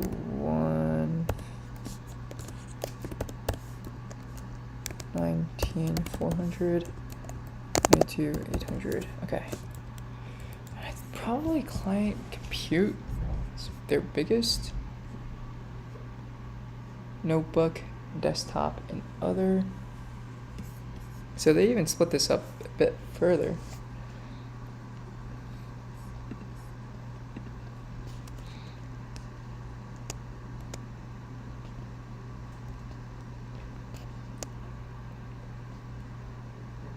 $9.3.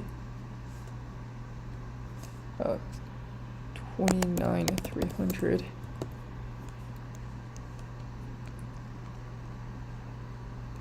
Oh, 41,100. Okay, 31,800. Yeah. Okay, so this is pretty close to, I think, what the number reported was.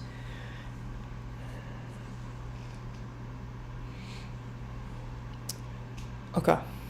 Okay. So it's an overall decline then of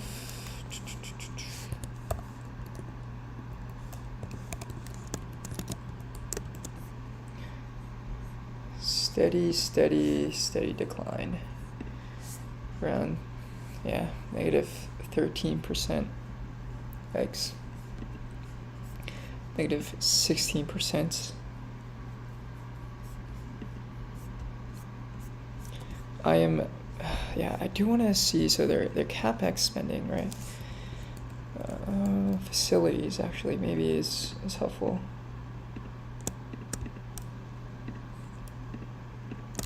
Facilities.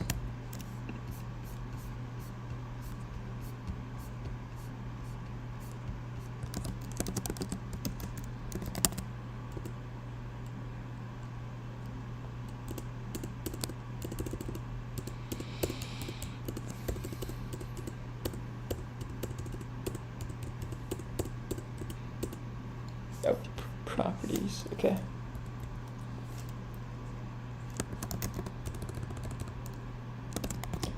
Owned facilities, leased facilities, United States, other countries.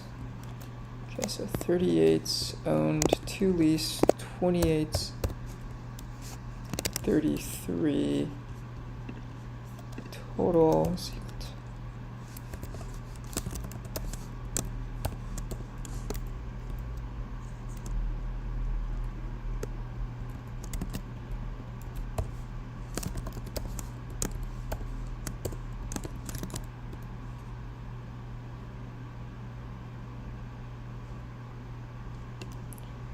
Okay, yeah, I think this adds up to that too. All right. Oh, oops, 2 and 5, 73, okay.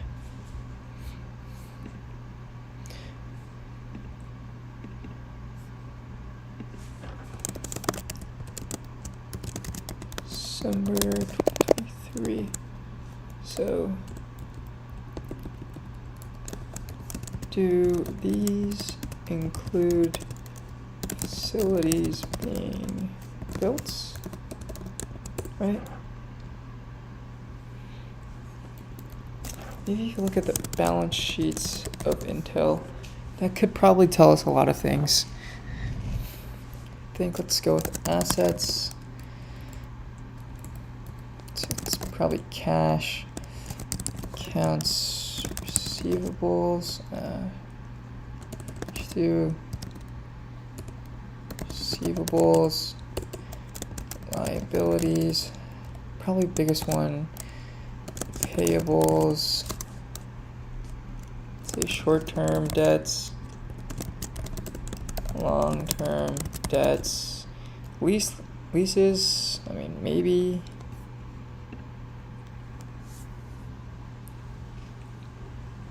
Short-term debt, long-term debts. Yeah, let's just go with equity.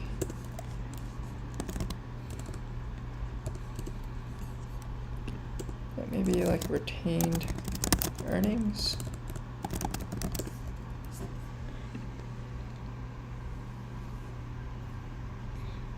Let's go with other. Okay.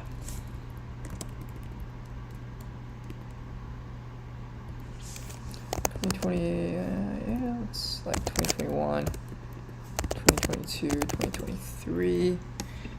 All right.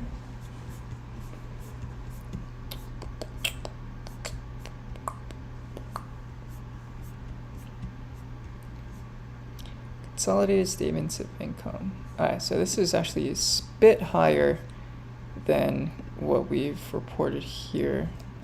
Yeah, so I think both of these cases, it's not adding 100% up. But this, yeah, it does seem to be a bit larger. 79 compared to what we've got here. Okay. I don't know. Yeah, I'm not too sure on that one. Take a look later. Net income.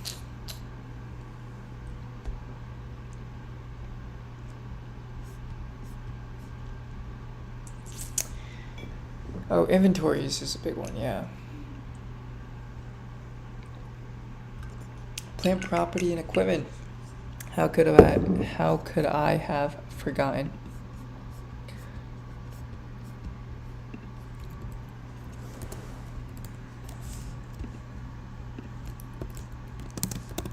Current assets. So let's do equipment and inventory. I think it was short-term investments.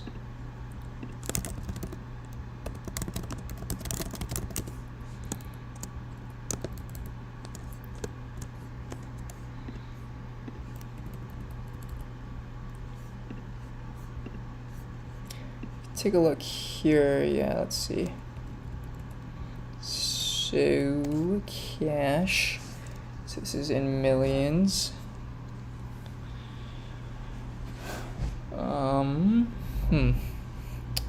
11 1 1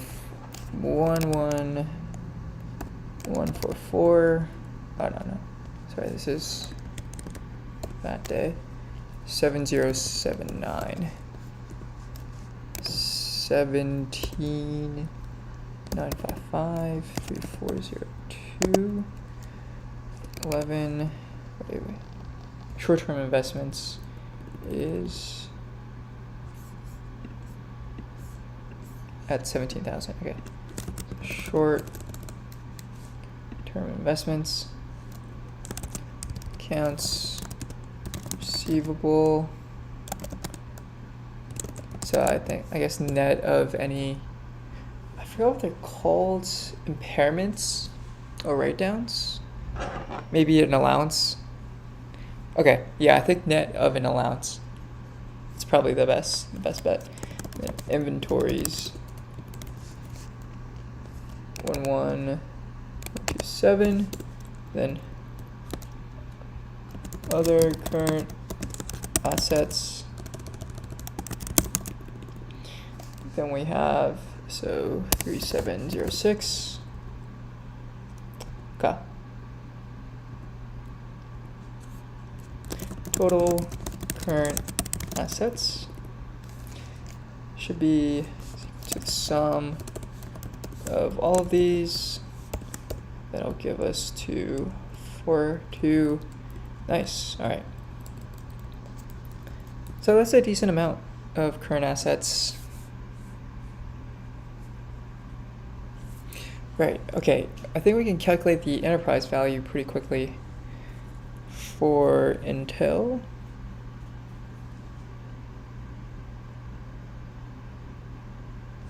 Yeah. All right.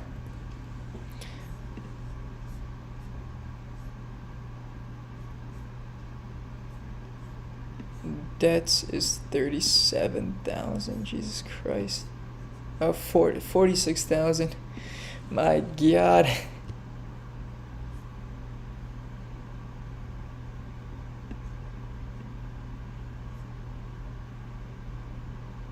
Well, okay. I do have a shit ton of property, plant, and equipment. I just don't know how valuable that is.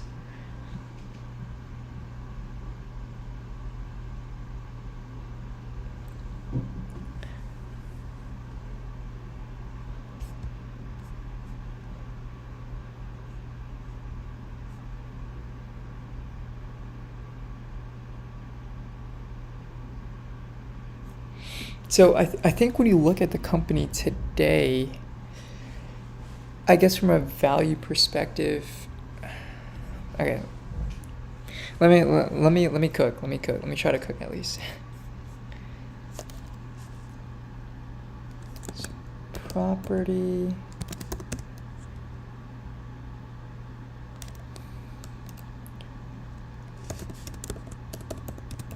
Plant. equipment, nets, so equity, investments, goodwill,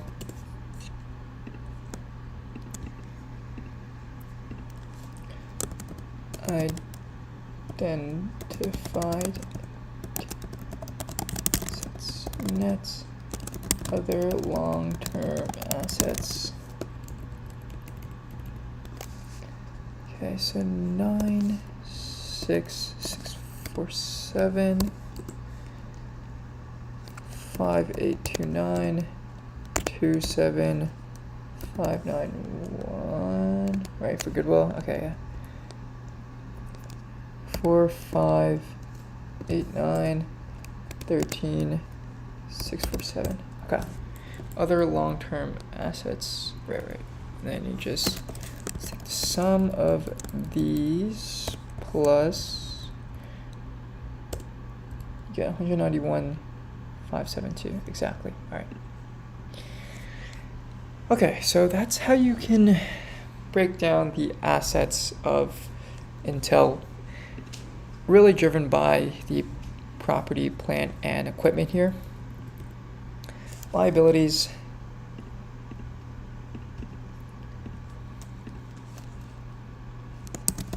Current liabilities.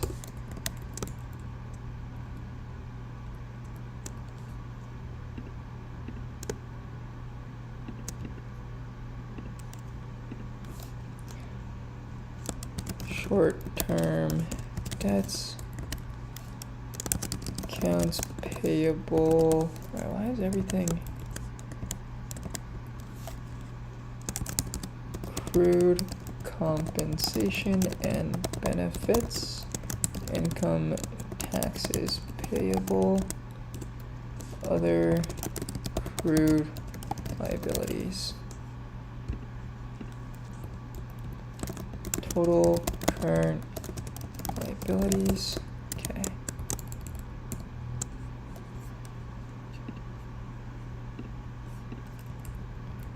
Payables.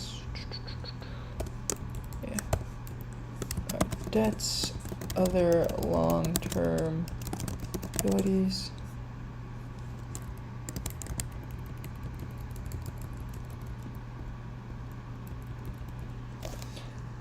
Okay, 2,288. That's a decent amount actually. 2,000,085,78. It's also a lot. 6,366,55. 1,107. 12,425. Total current liabilities. So debts. We're looking at 4,6,978. And other long-term liabilities of 6,576. Okay.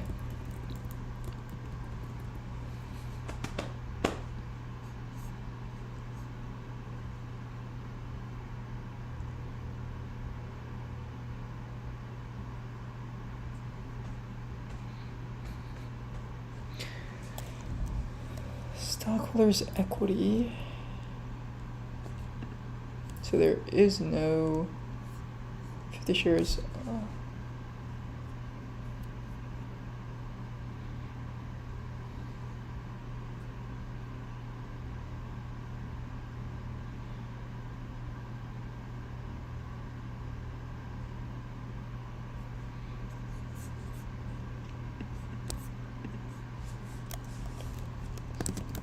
Common stock, accumulated other comprehensive income or loss, retained earnings,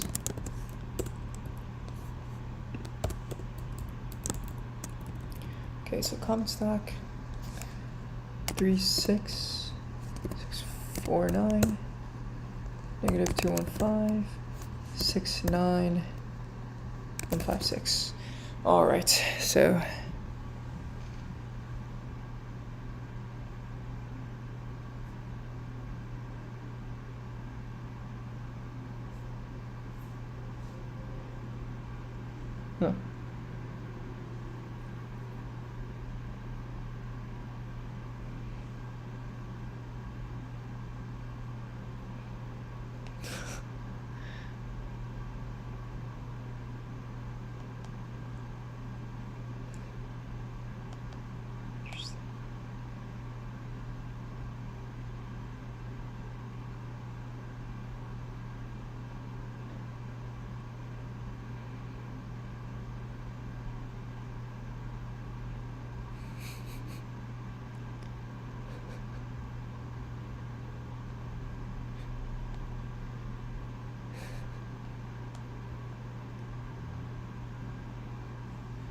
The Yazoo Land Act. Apparently, Georgia bought land illegally at some point.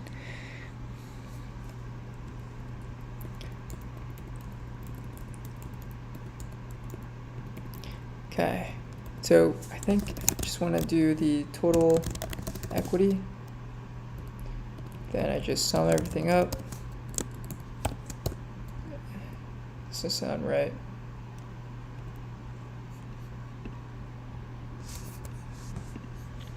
Wait, do I have an extra something here? 691516, yeah. There we go. 105 non-controlling interests.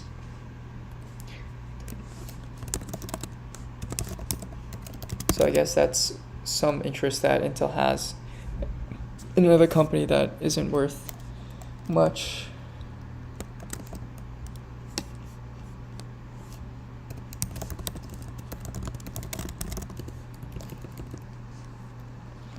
$4,375. Okay. Total liabilities, stockholders' equity is equal to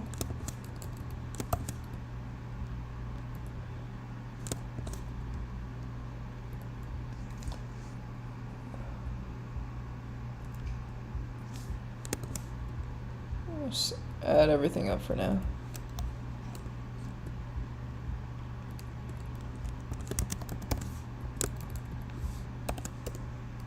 Alright, so they've balanced. That is perfect.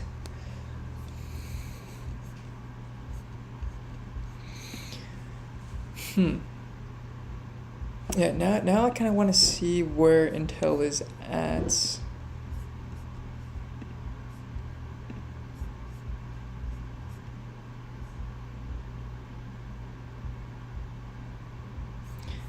Wait a minute. Intel quarterly report.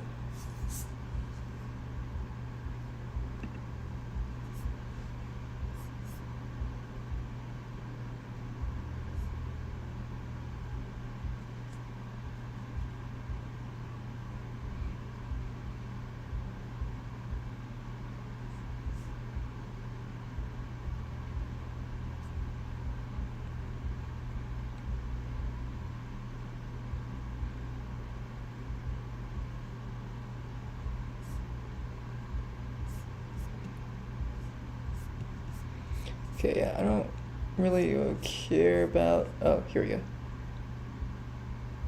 June 29th.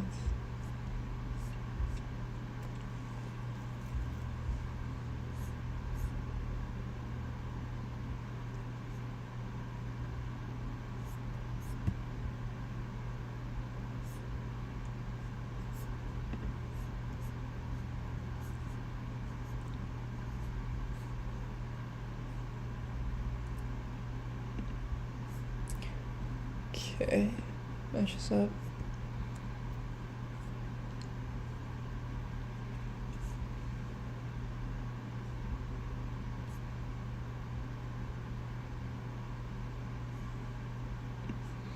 Yeah, so stockholders' equity is growing in lockstep with the balance sheet growth. Most of the balance sheet growth is coming from a lot of these heavy machineries.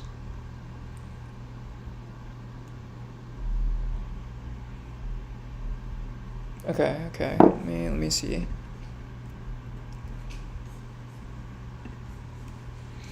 2020.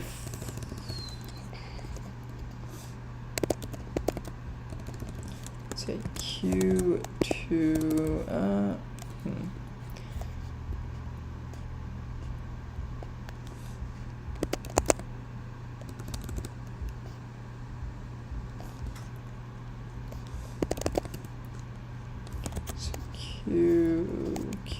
Q1, Q2.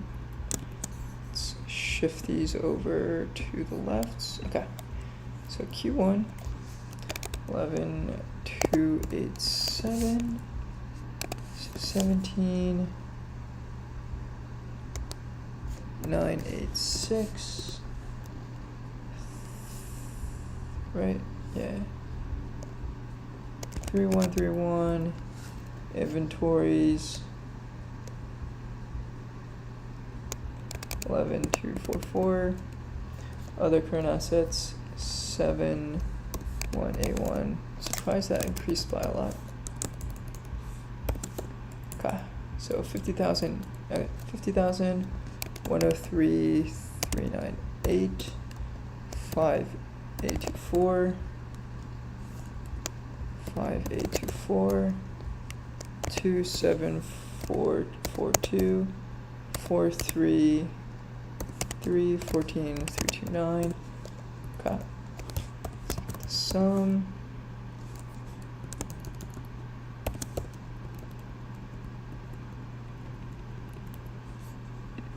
Plus the current assets, yeah.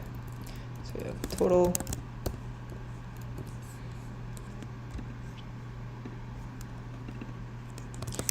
assets.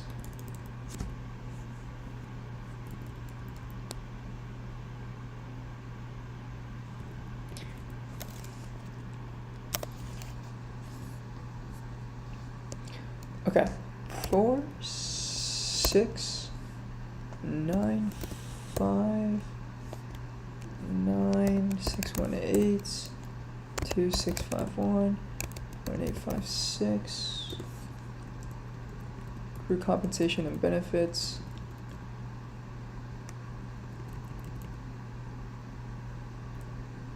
Income taxes payable, other crew liabilities, 13207. The short-term debt payable has increased.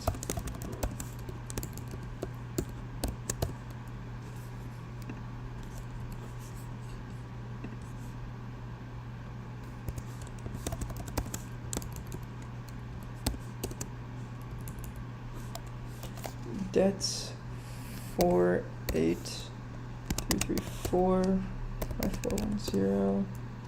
Okay, common stock 49763 negative 696 66162. Okay, so sum of all this stuff.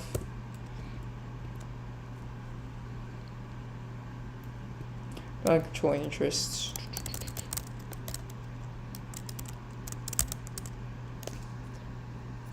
Five 205. Sum all this. Actually, no, sorry. Just grab these components. So non-controlling interests, stockholders' equity, the long-term liabilities, debts, and I think we could buy total current liabilities. All right, 20205. Okay, so from here, I think what we can do is we could back out the enterprise value.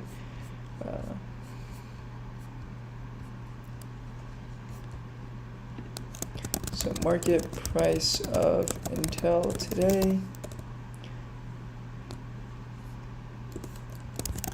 Dates. Market price. Yeah, this is like maybe a quick valuation for Intel.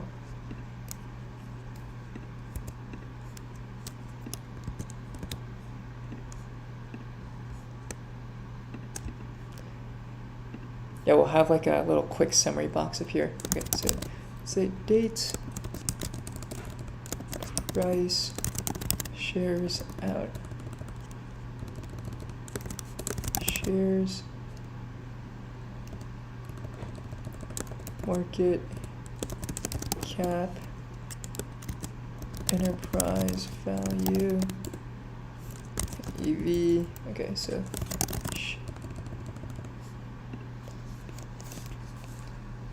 today's August 1st, 2024.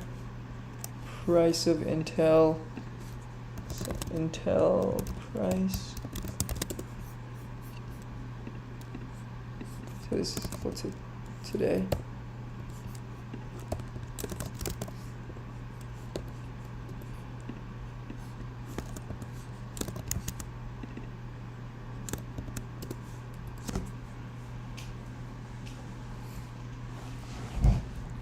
I wonder, yeah, how do you to get stock price and sell?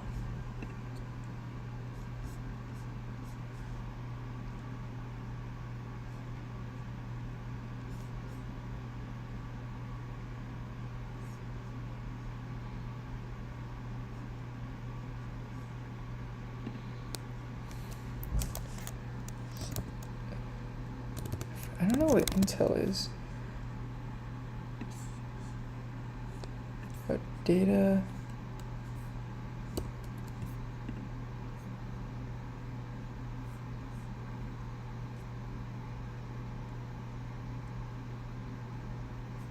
Okay, let's go, no thanks.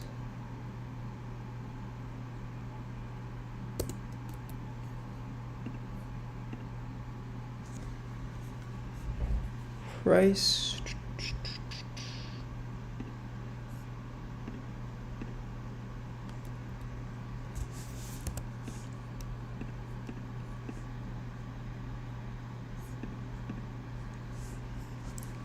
Let me see.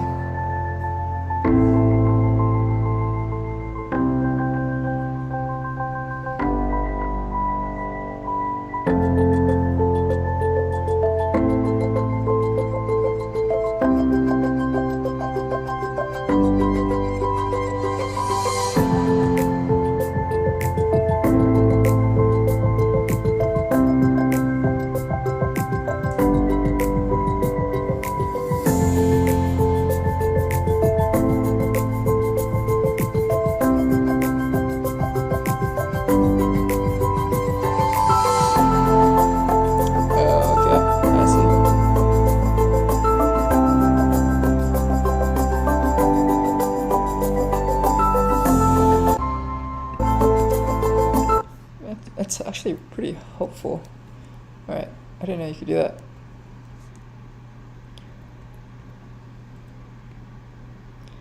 So maybe we'll do this then.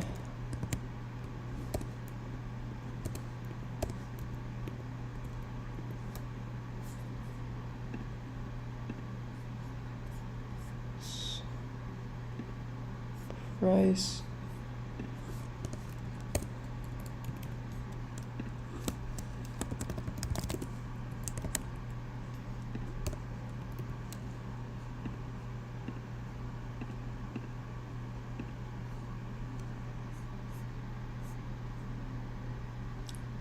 Market cap.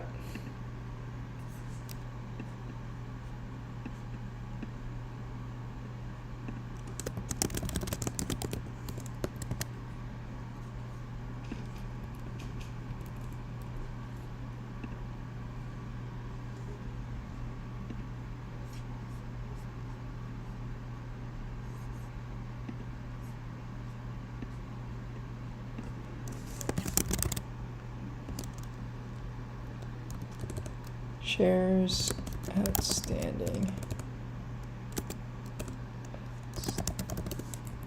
Okay, so price, market cap, shares outstanding. All right, from there, I think what we could do is we'll take. Oh, what else does this have actually?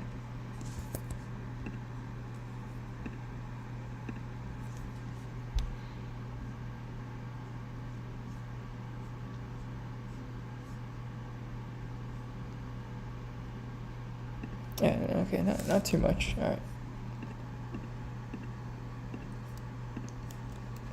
Let's do enterprise value here.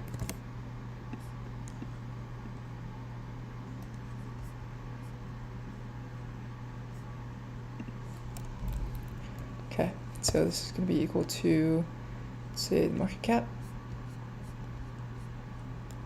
And we want to add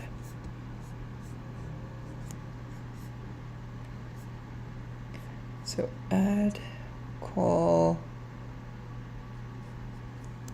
debts plus debts minus cash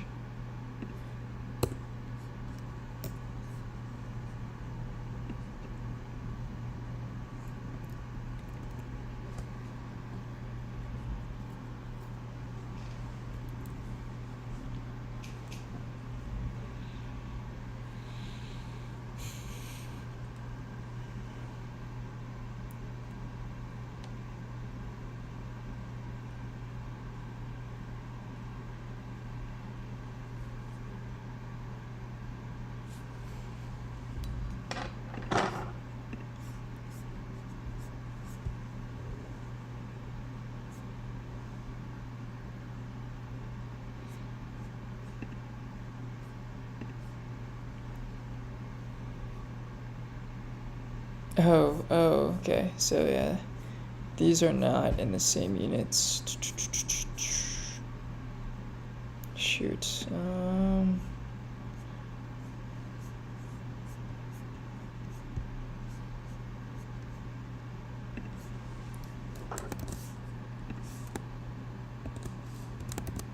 Times.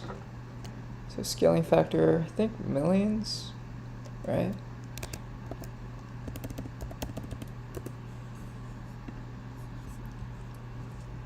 Okay, enterprise value is pretty big.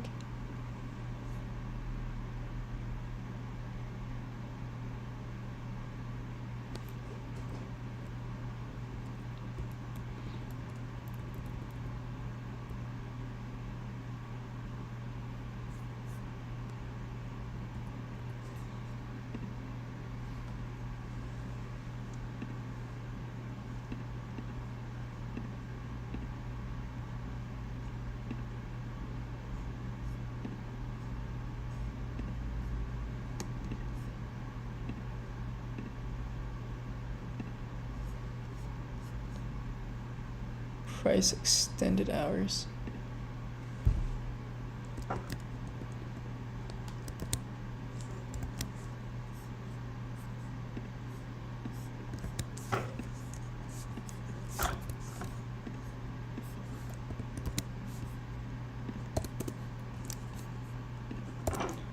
Okay. I think then this could be equal to this times price. Market cap. So currently the market cap is less than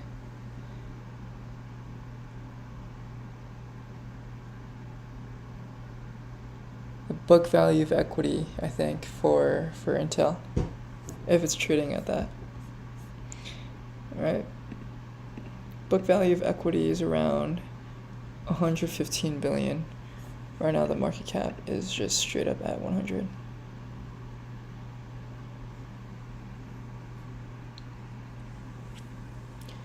Okay. I think from kind of like just looking at the assets from this point of view, there's a lot of value here, or a decent amount of value.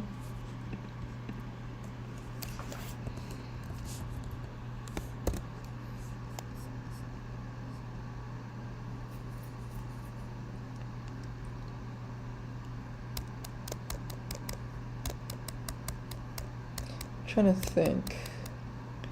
Should I multiply this with? No, I don't want to multiply actually. I want to take, say, the shareholder equity, divide that plus, we divide that by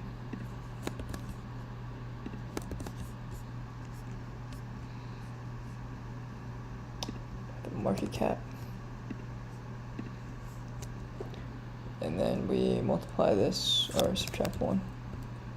Wait a minute.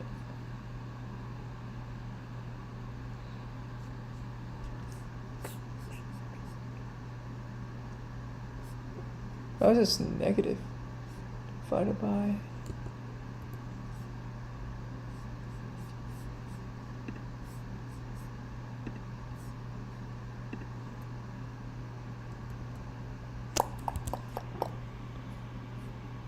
So is this 0? There's no way, right? Or is this 1?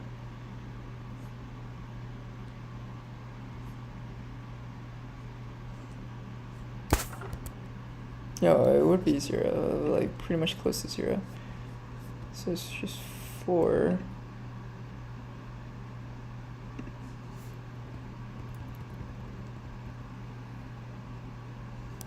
Oh, right.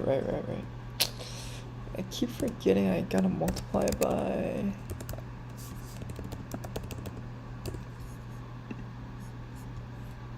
%, so at least a 20% upside. If you were to get from kind of the market value today of Intel to its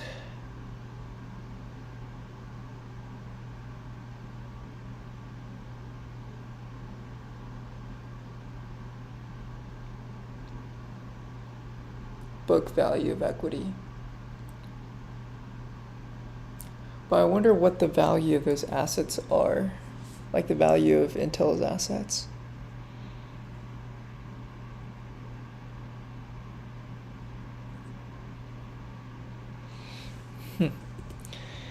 Yeah.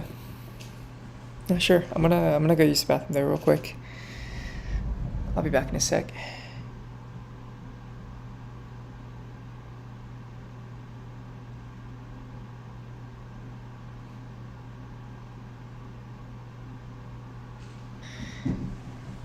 Damn.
Okay, I'm back.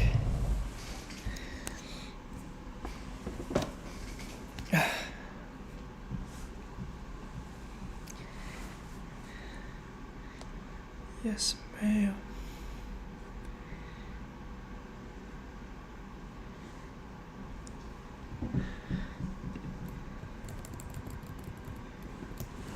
So 20% upside maybe with, yeah. Let's see. Yeah, 20%. So right now it's, I think, like 120 billion equity value on, or book value of equity. Okay. I'm trying to think, where should we go from here? I think there's maybe a few directions. One is looking more into revenue. Second is looking into maybe some of the assets in Intel's balance sheet. Third could be looking at Intel's CapEx spending.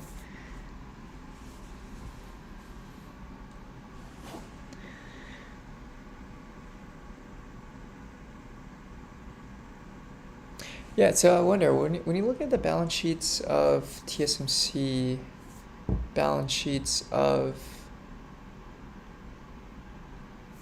Global Foundries, what are we going to see actually?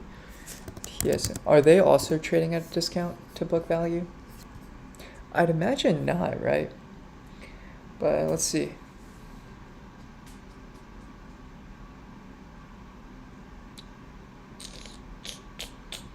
What was I trying to see here? English quarterly results Q2 maybe. Yeah.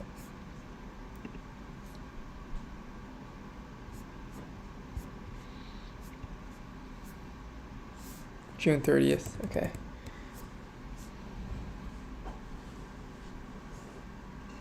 Okay, so yeah, what does NTD mean?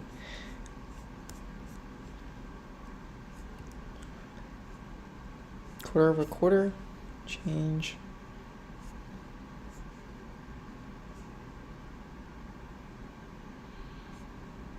Year over year.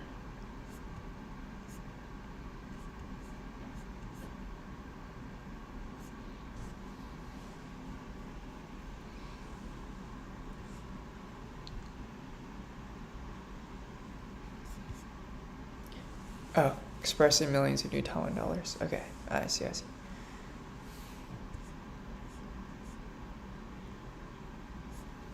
Oh, shoot. Financial statements.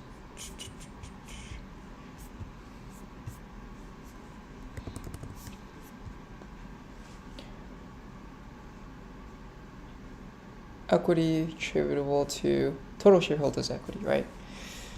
I feel like TSMC is probably trading at a 6x multiple to that.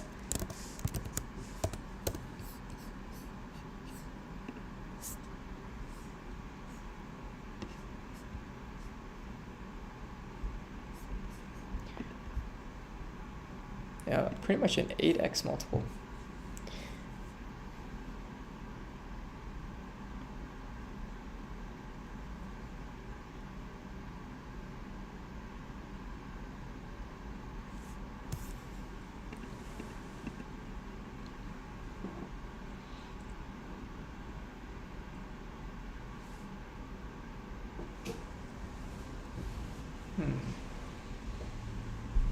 Got something stuck in my ear, eh?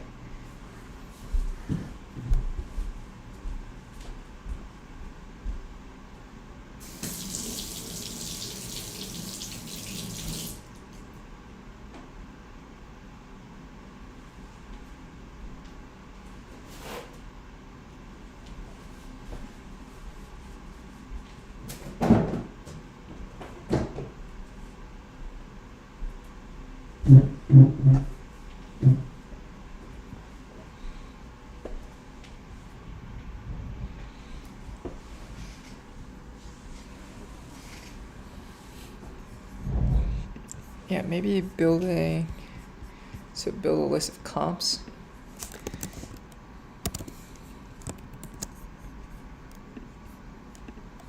I wonder if people build these comps manually too.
Interesting.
This is pretty good. Oops.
Huh, okay.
Yeah, that's funny.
Huh.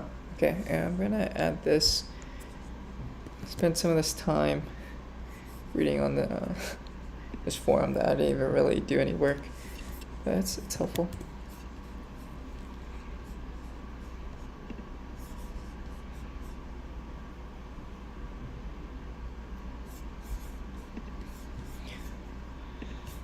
Okay, but so comps, right? I think we have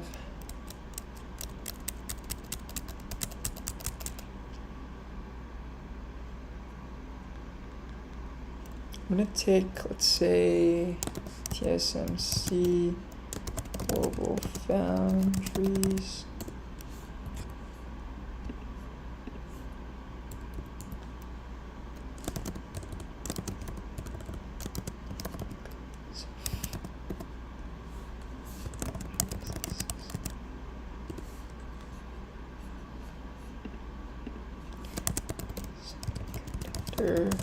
Sign, NVIDIA, AMD, Qualcomm, ARM, right? maybe Broadcom too.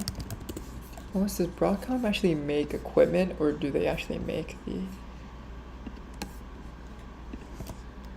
Broadcom?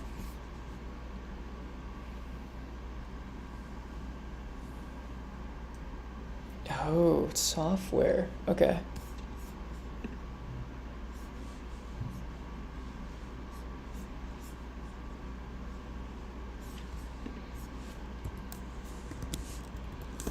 Semiconductors, conductor software. Broadcom, I think Synopsys.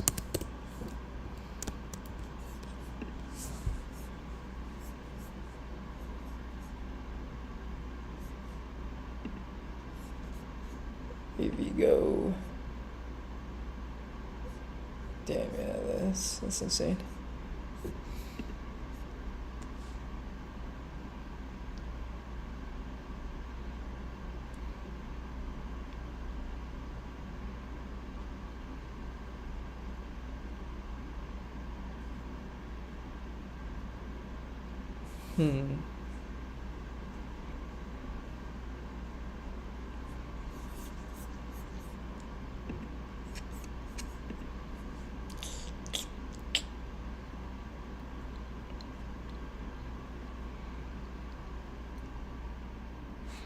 Precedent transactions?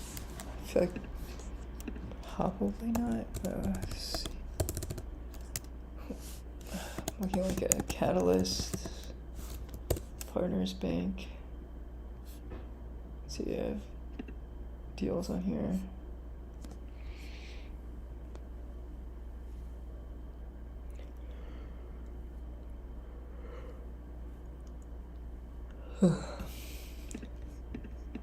It's Tower Brook.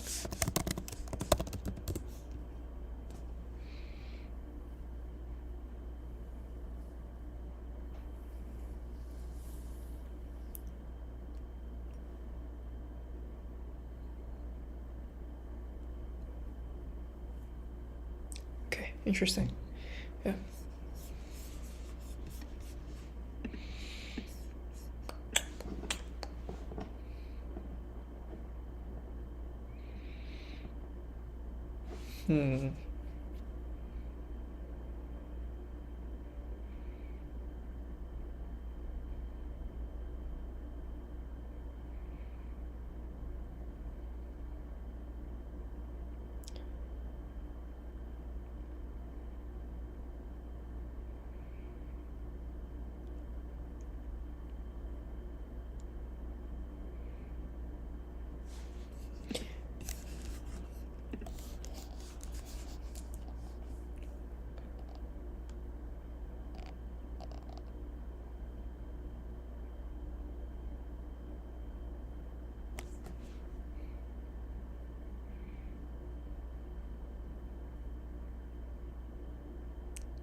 Trying to think, right? Could you do this through time, maybe?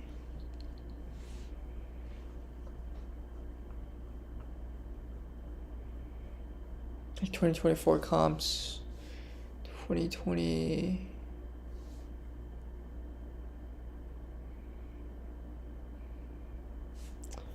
Alright, well, let's give it a try. So let's do most recent 2024 comps.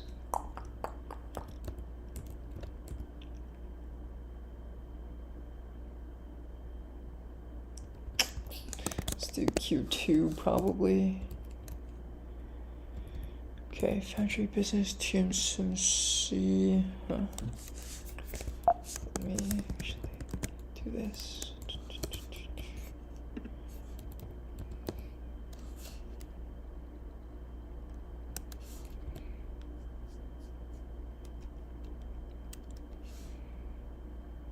Let's go.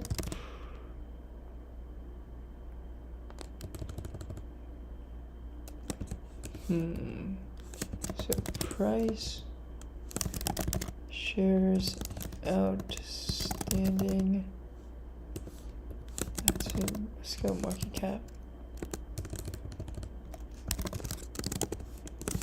Shares outstanding. Revenue.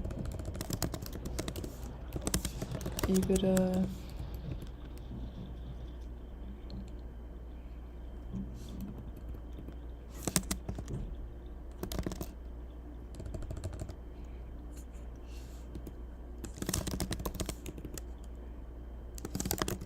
Cash, enterprise value.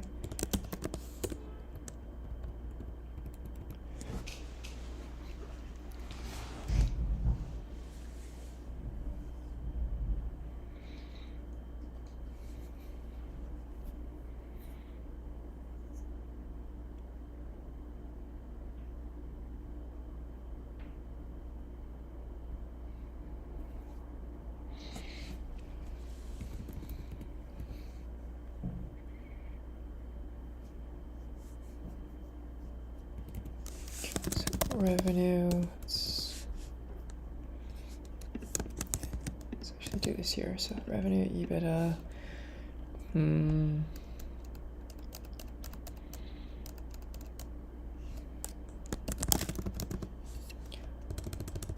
Operating income,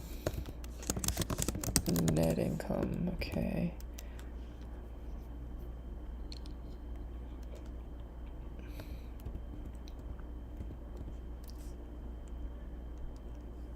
Maybe interest expense, net income, balance sheet, so cash,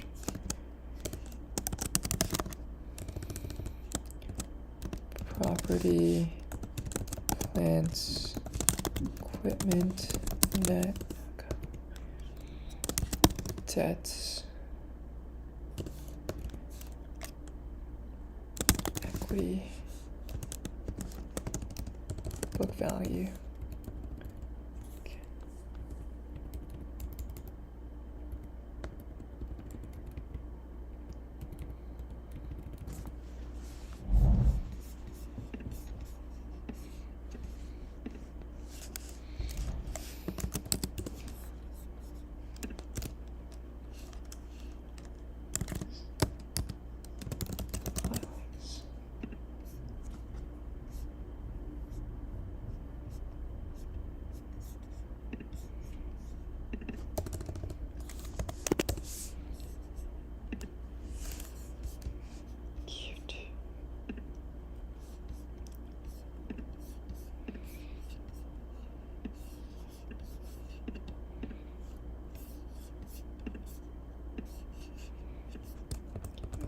Zoom in on this. For some millions US dollars. Cash.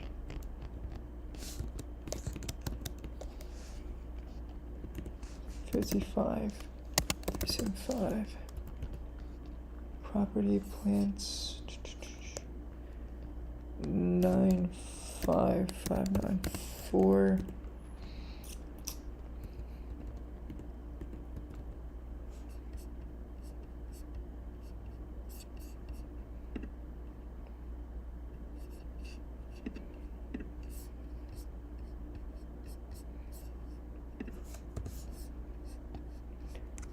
Equal to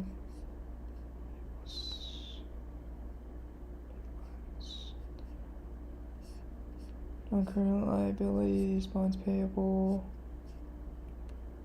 surplus.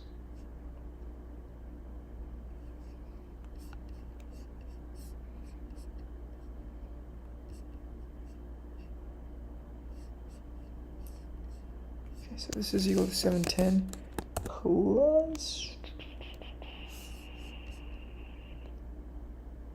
special capital reserves. Bonds payable. 29711. Okay. Let me make a note here.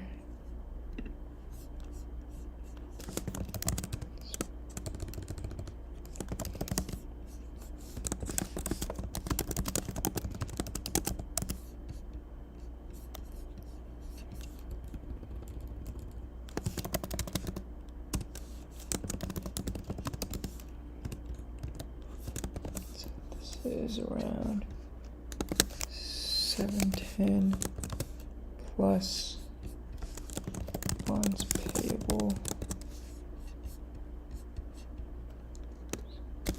49,711.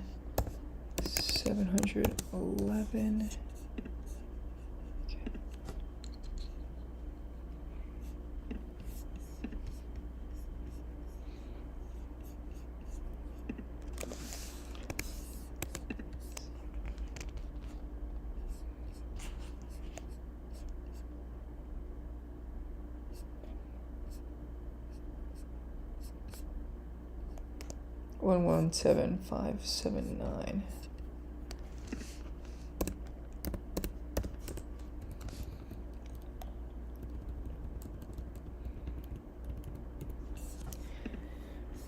Yeah, how do you get the shares outstanding?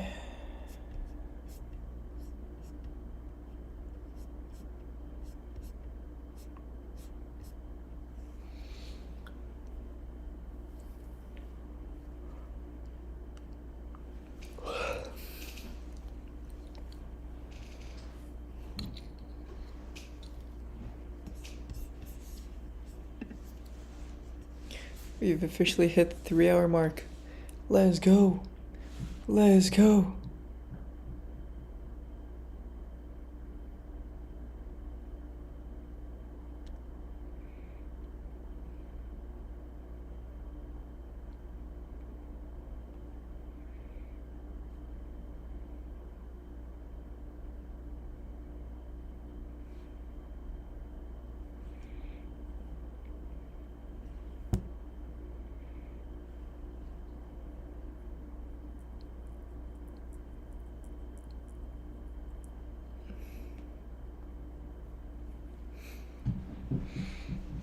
So tired. So tired.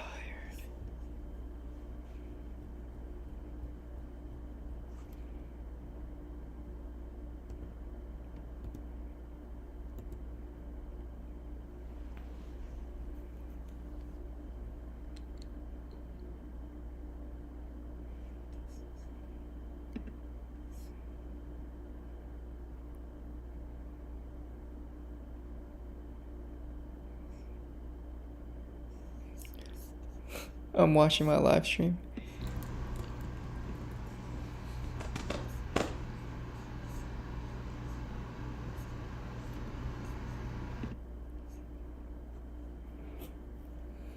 Mm. 986.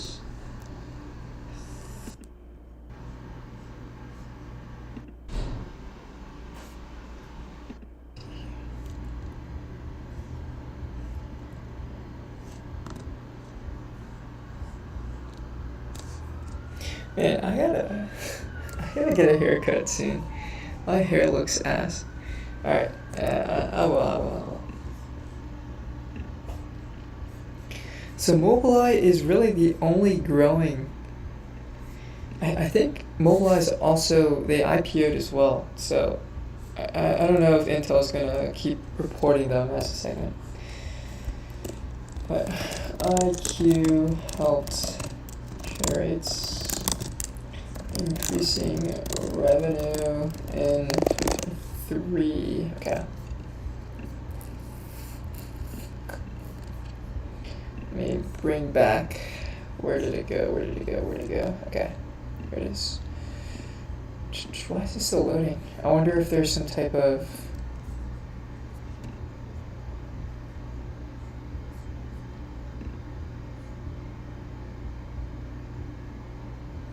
Third-party cookies, jeez. I was just watching myself. That was kind of funny. But damn, I got this double chin. Come on. Alright. Lock in. Try to finish out these comps. This is gonna be rough if I really try to do this right. Oh man. Semiconductor software design. Maybe I'll add Micron in there, Samsung. So Samsung as well. think Samsung does a little bit of everything. They're all, it's involved in any original equipment manufacturing thing. Okay, let's see, net revenues for second quarter. Do I want the trailing 12 months?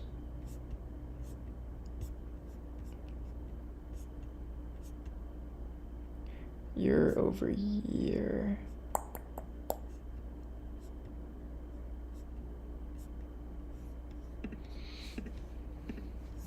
So 2822, let me make a note here.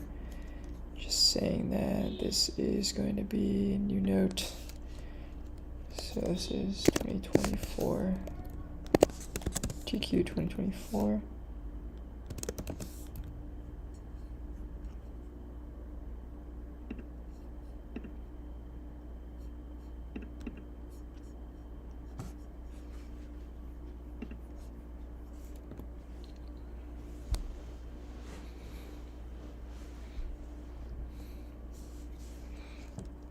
So this is from the balance income statement.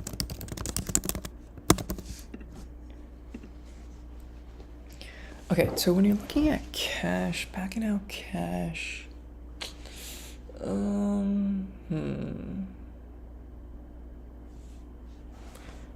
backing out cash.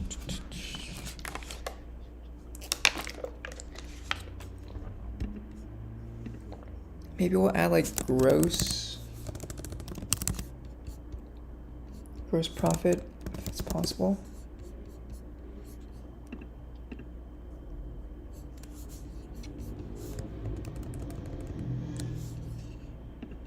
I'm not entirely sure what goes into their cost of revenue.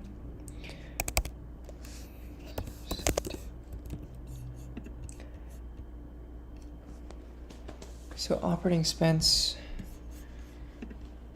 operating income, let's do 8859, right?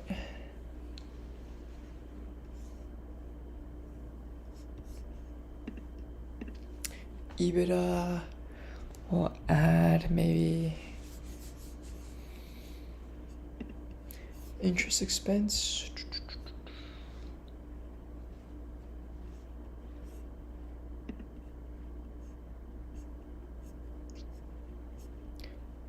Okay, that's interesting. They've actually able to net out their interest exposure. So they're actually earning interest on top of paying interest.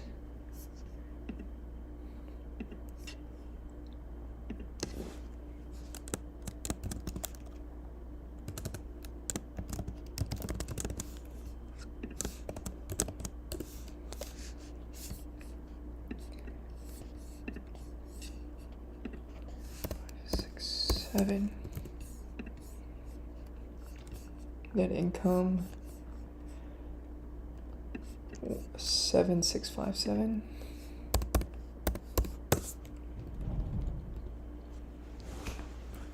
Yeah, taxes is another thing where I feel like that probably gets pretty hard.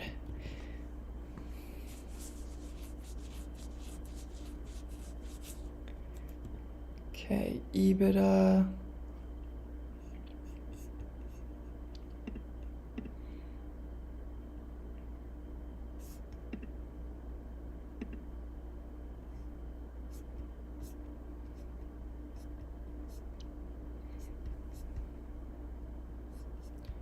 Depreciation and amortization.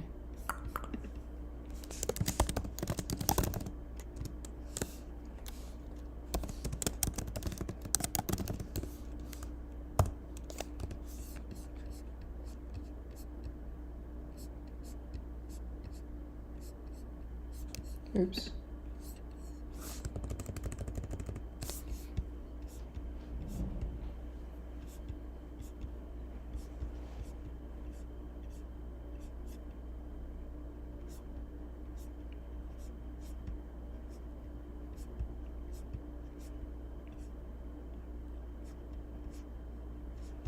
around 10,000.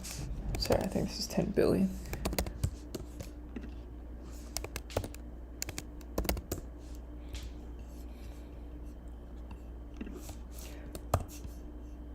So operating income, add back the depreciation.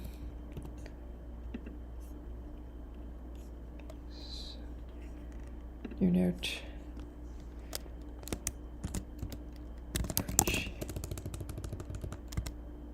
Depreciation plus amortization. So this is from the cash flow statement. Plus operating income doesn't include non-operating income. Okay. Operating income. All right, and then maybe the enterprise value.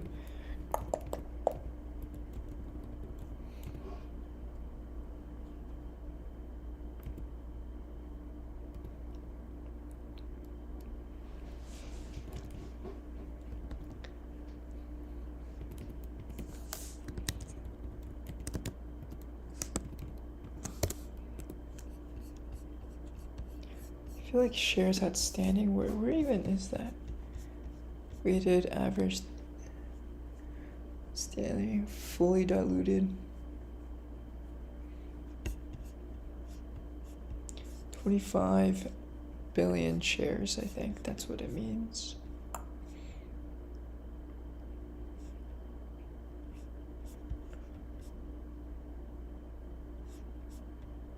Wait, how many shares then?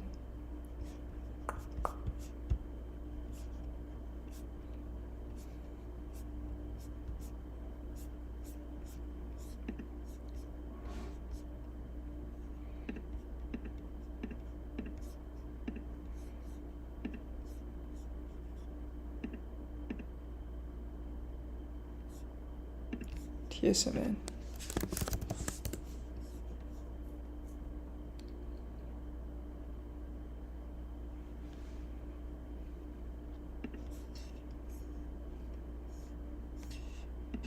But what if we do TSM?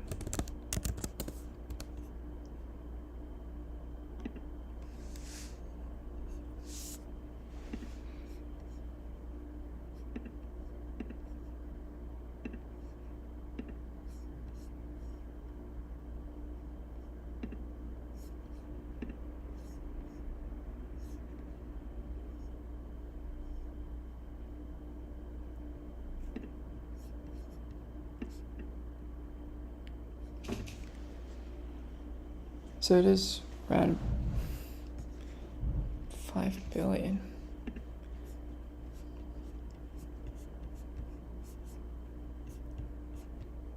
$25. Okay, probably 25 billion.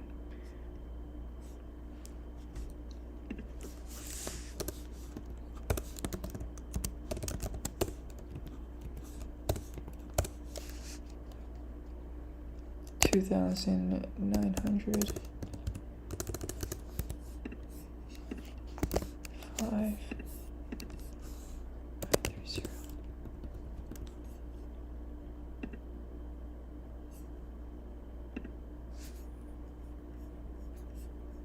Price. Yeah, man.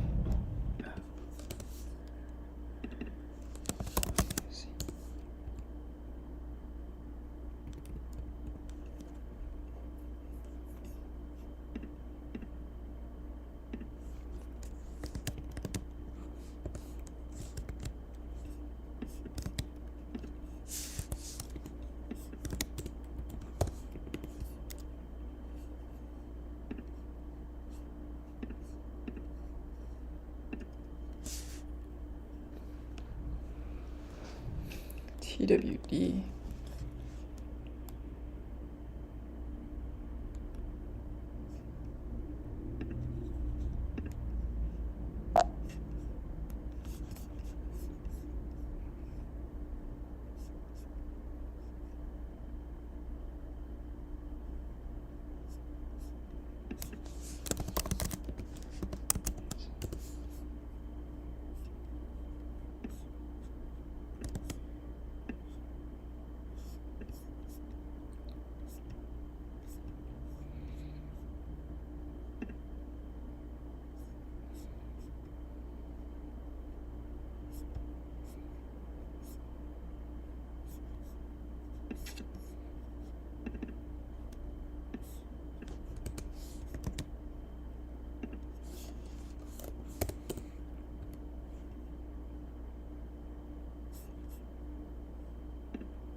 so it doesn't even exist. Damn. Alright, yeah, this one might be hard then. 5,000. Unless, so I don't know exactly how this works, because you have an international security that's denominated in, I think, new Taiwanese currency, new Taiwanese dollar, and you also have, I think this might be it. Yeah, what are the classes?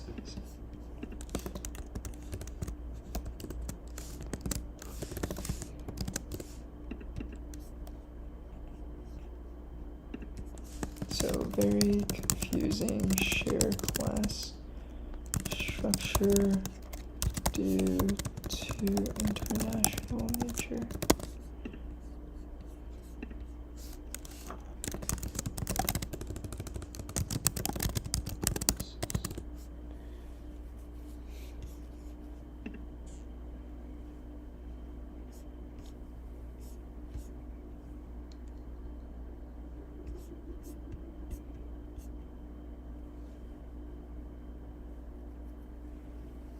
What is ADS?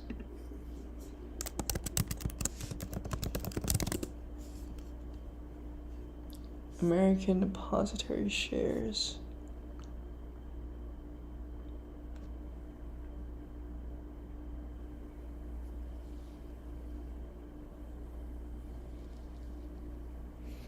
Okay. So I guess TSM, those are the American Depository Shares you can buy.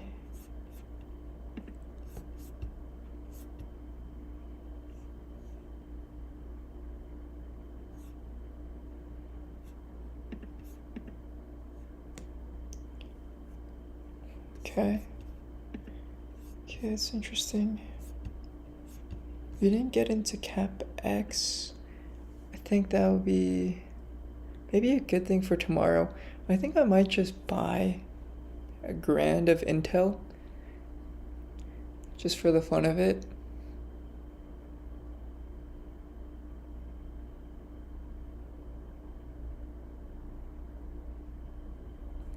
It'll be interesting to see what kind of like the vol is on Intel tomorrow.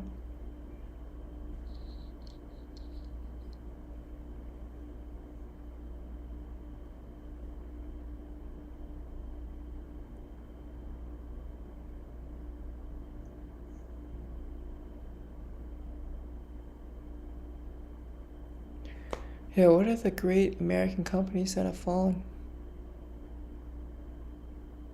Xerox, Nortel Networks,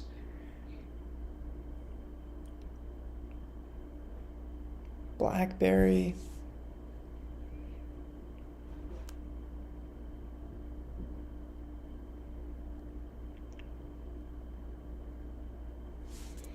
Is Intel getting pushed out by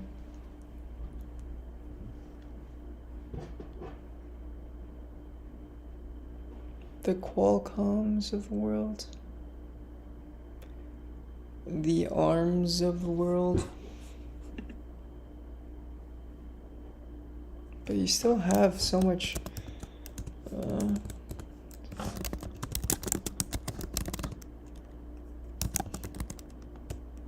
actually, yeah, I wonder how much you could buy these foundries for this.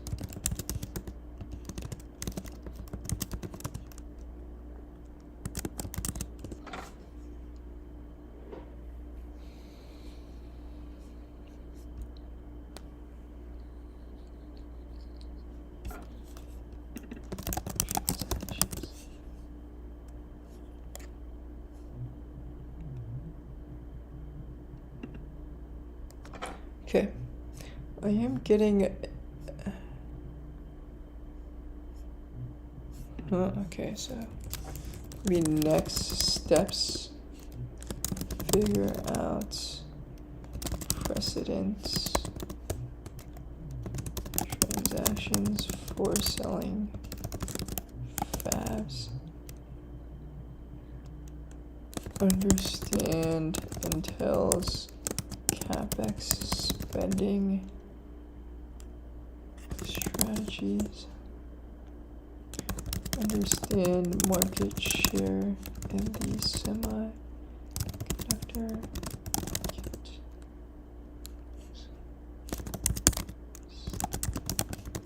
value chain.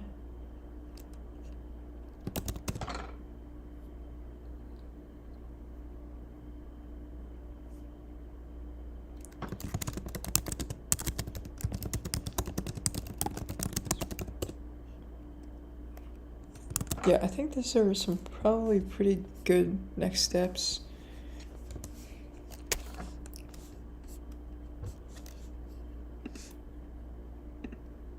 Where is this at? I don't know. Intel, INTC.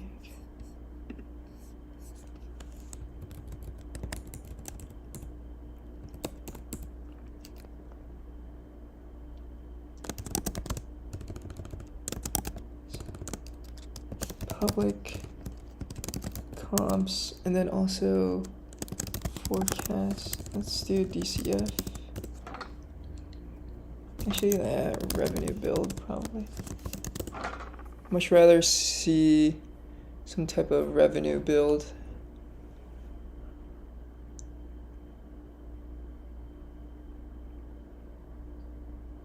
Yeah, okay.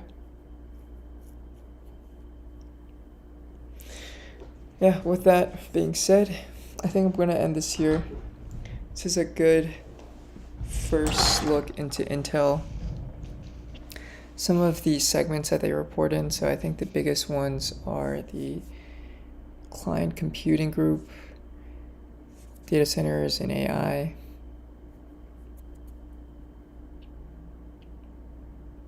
networking and edge, Mobileye, and the foundry services. So IFS, Intel Foundry Service. I think what we've seen so far is that there has been big decline in sales, big decline in earnings across the first three segments. So the client computing group, the data center AI group, and then also I believe the networking and edge group. I think, is there still value in Intel? From the very brief analysis I've looked at, yes.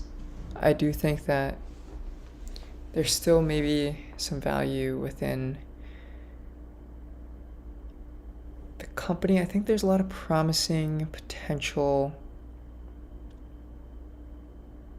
initiatives for Intel in the future.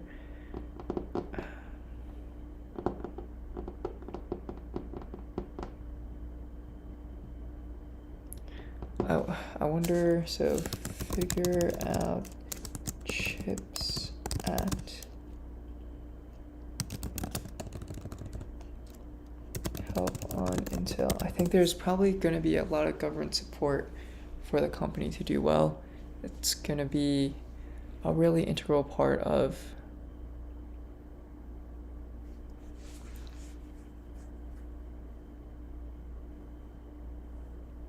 the infrastructure of the entire US, I think so.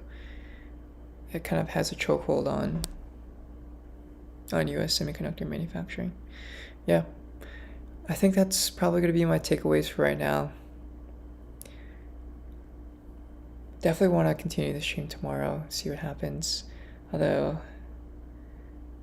I might have to do some actual work tomorrow. I'll see. But this is fun. I actually had a lot of fun time doing this, and I think I'll try to stream a bit more later this week. Okay, with that being said, thanks for tuning in. Catch you guys on the next one. Peace.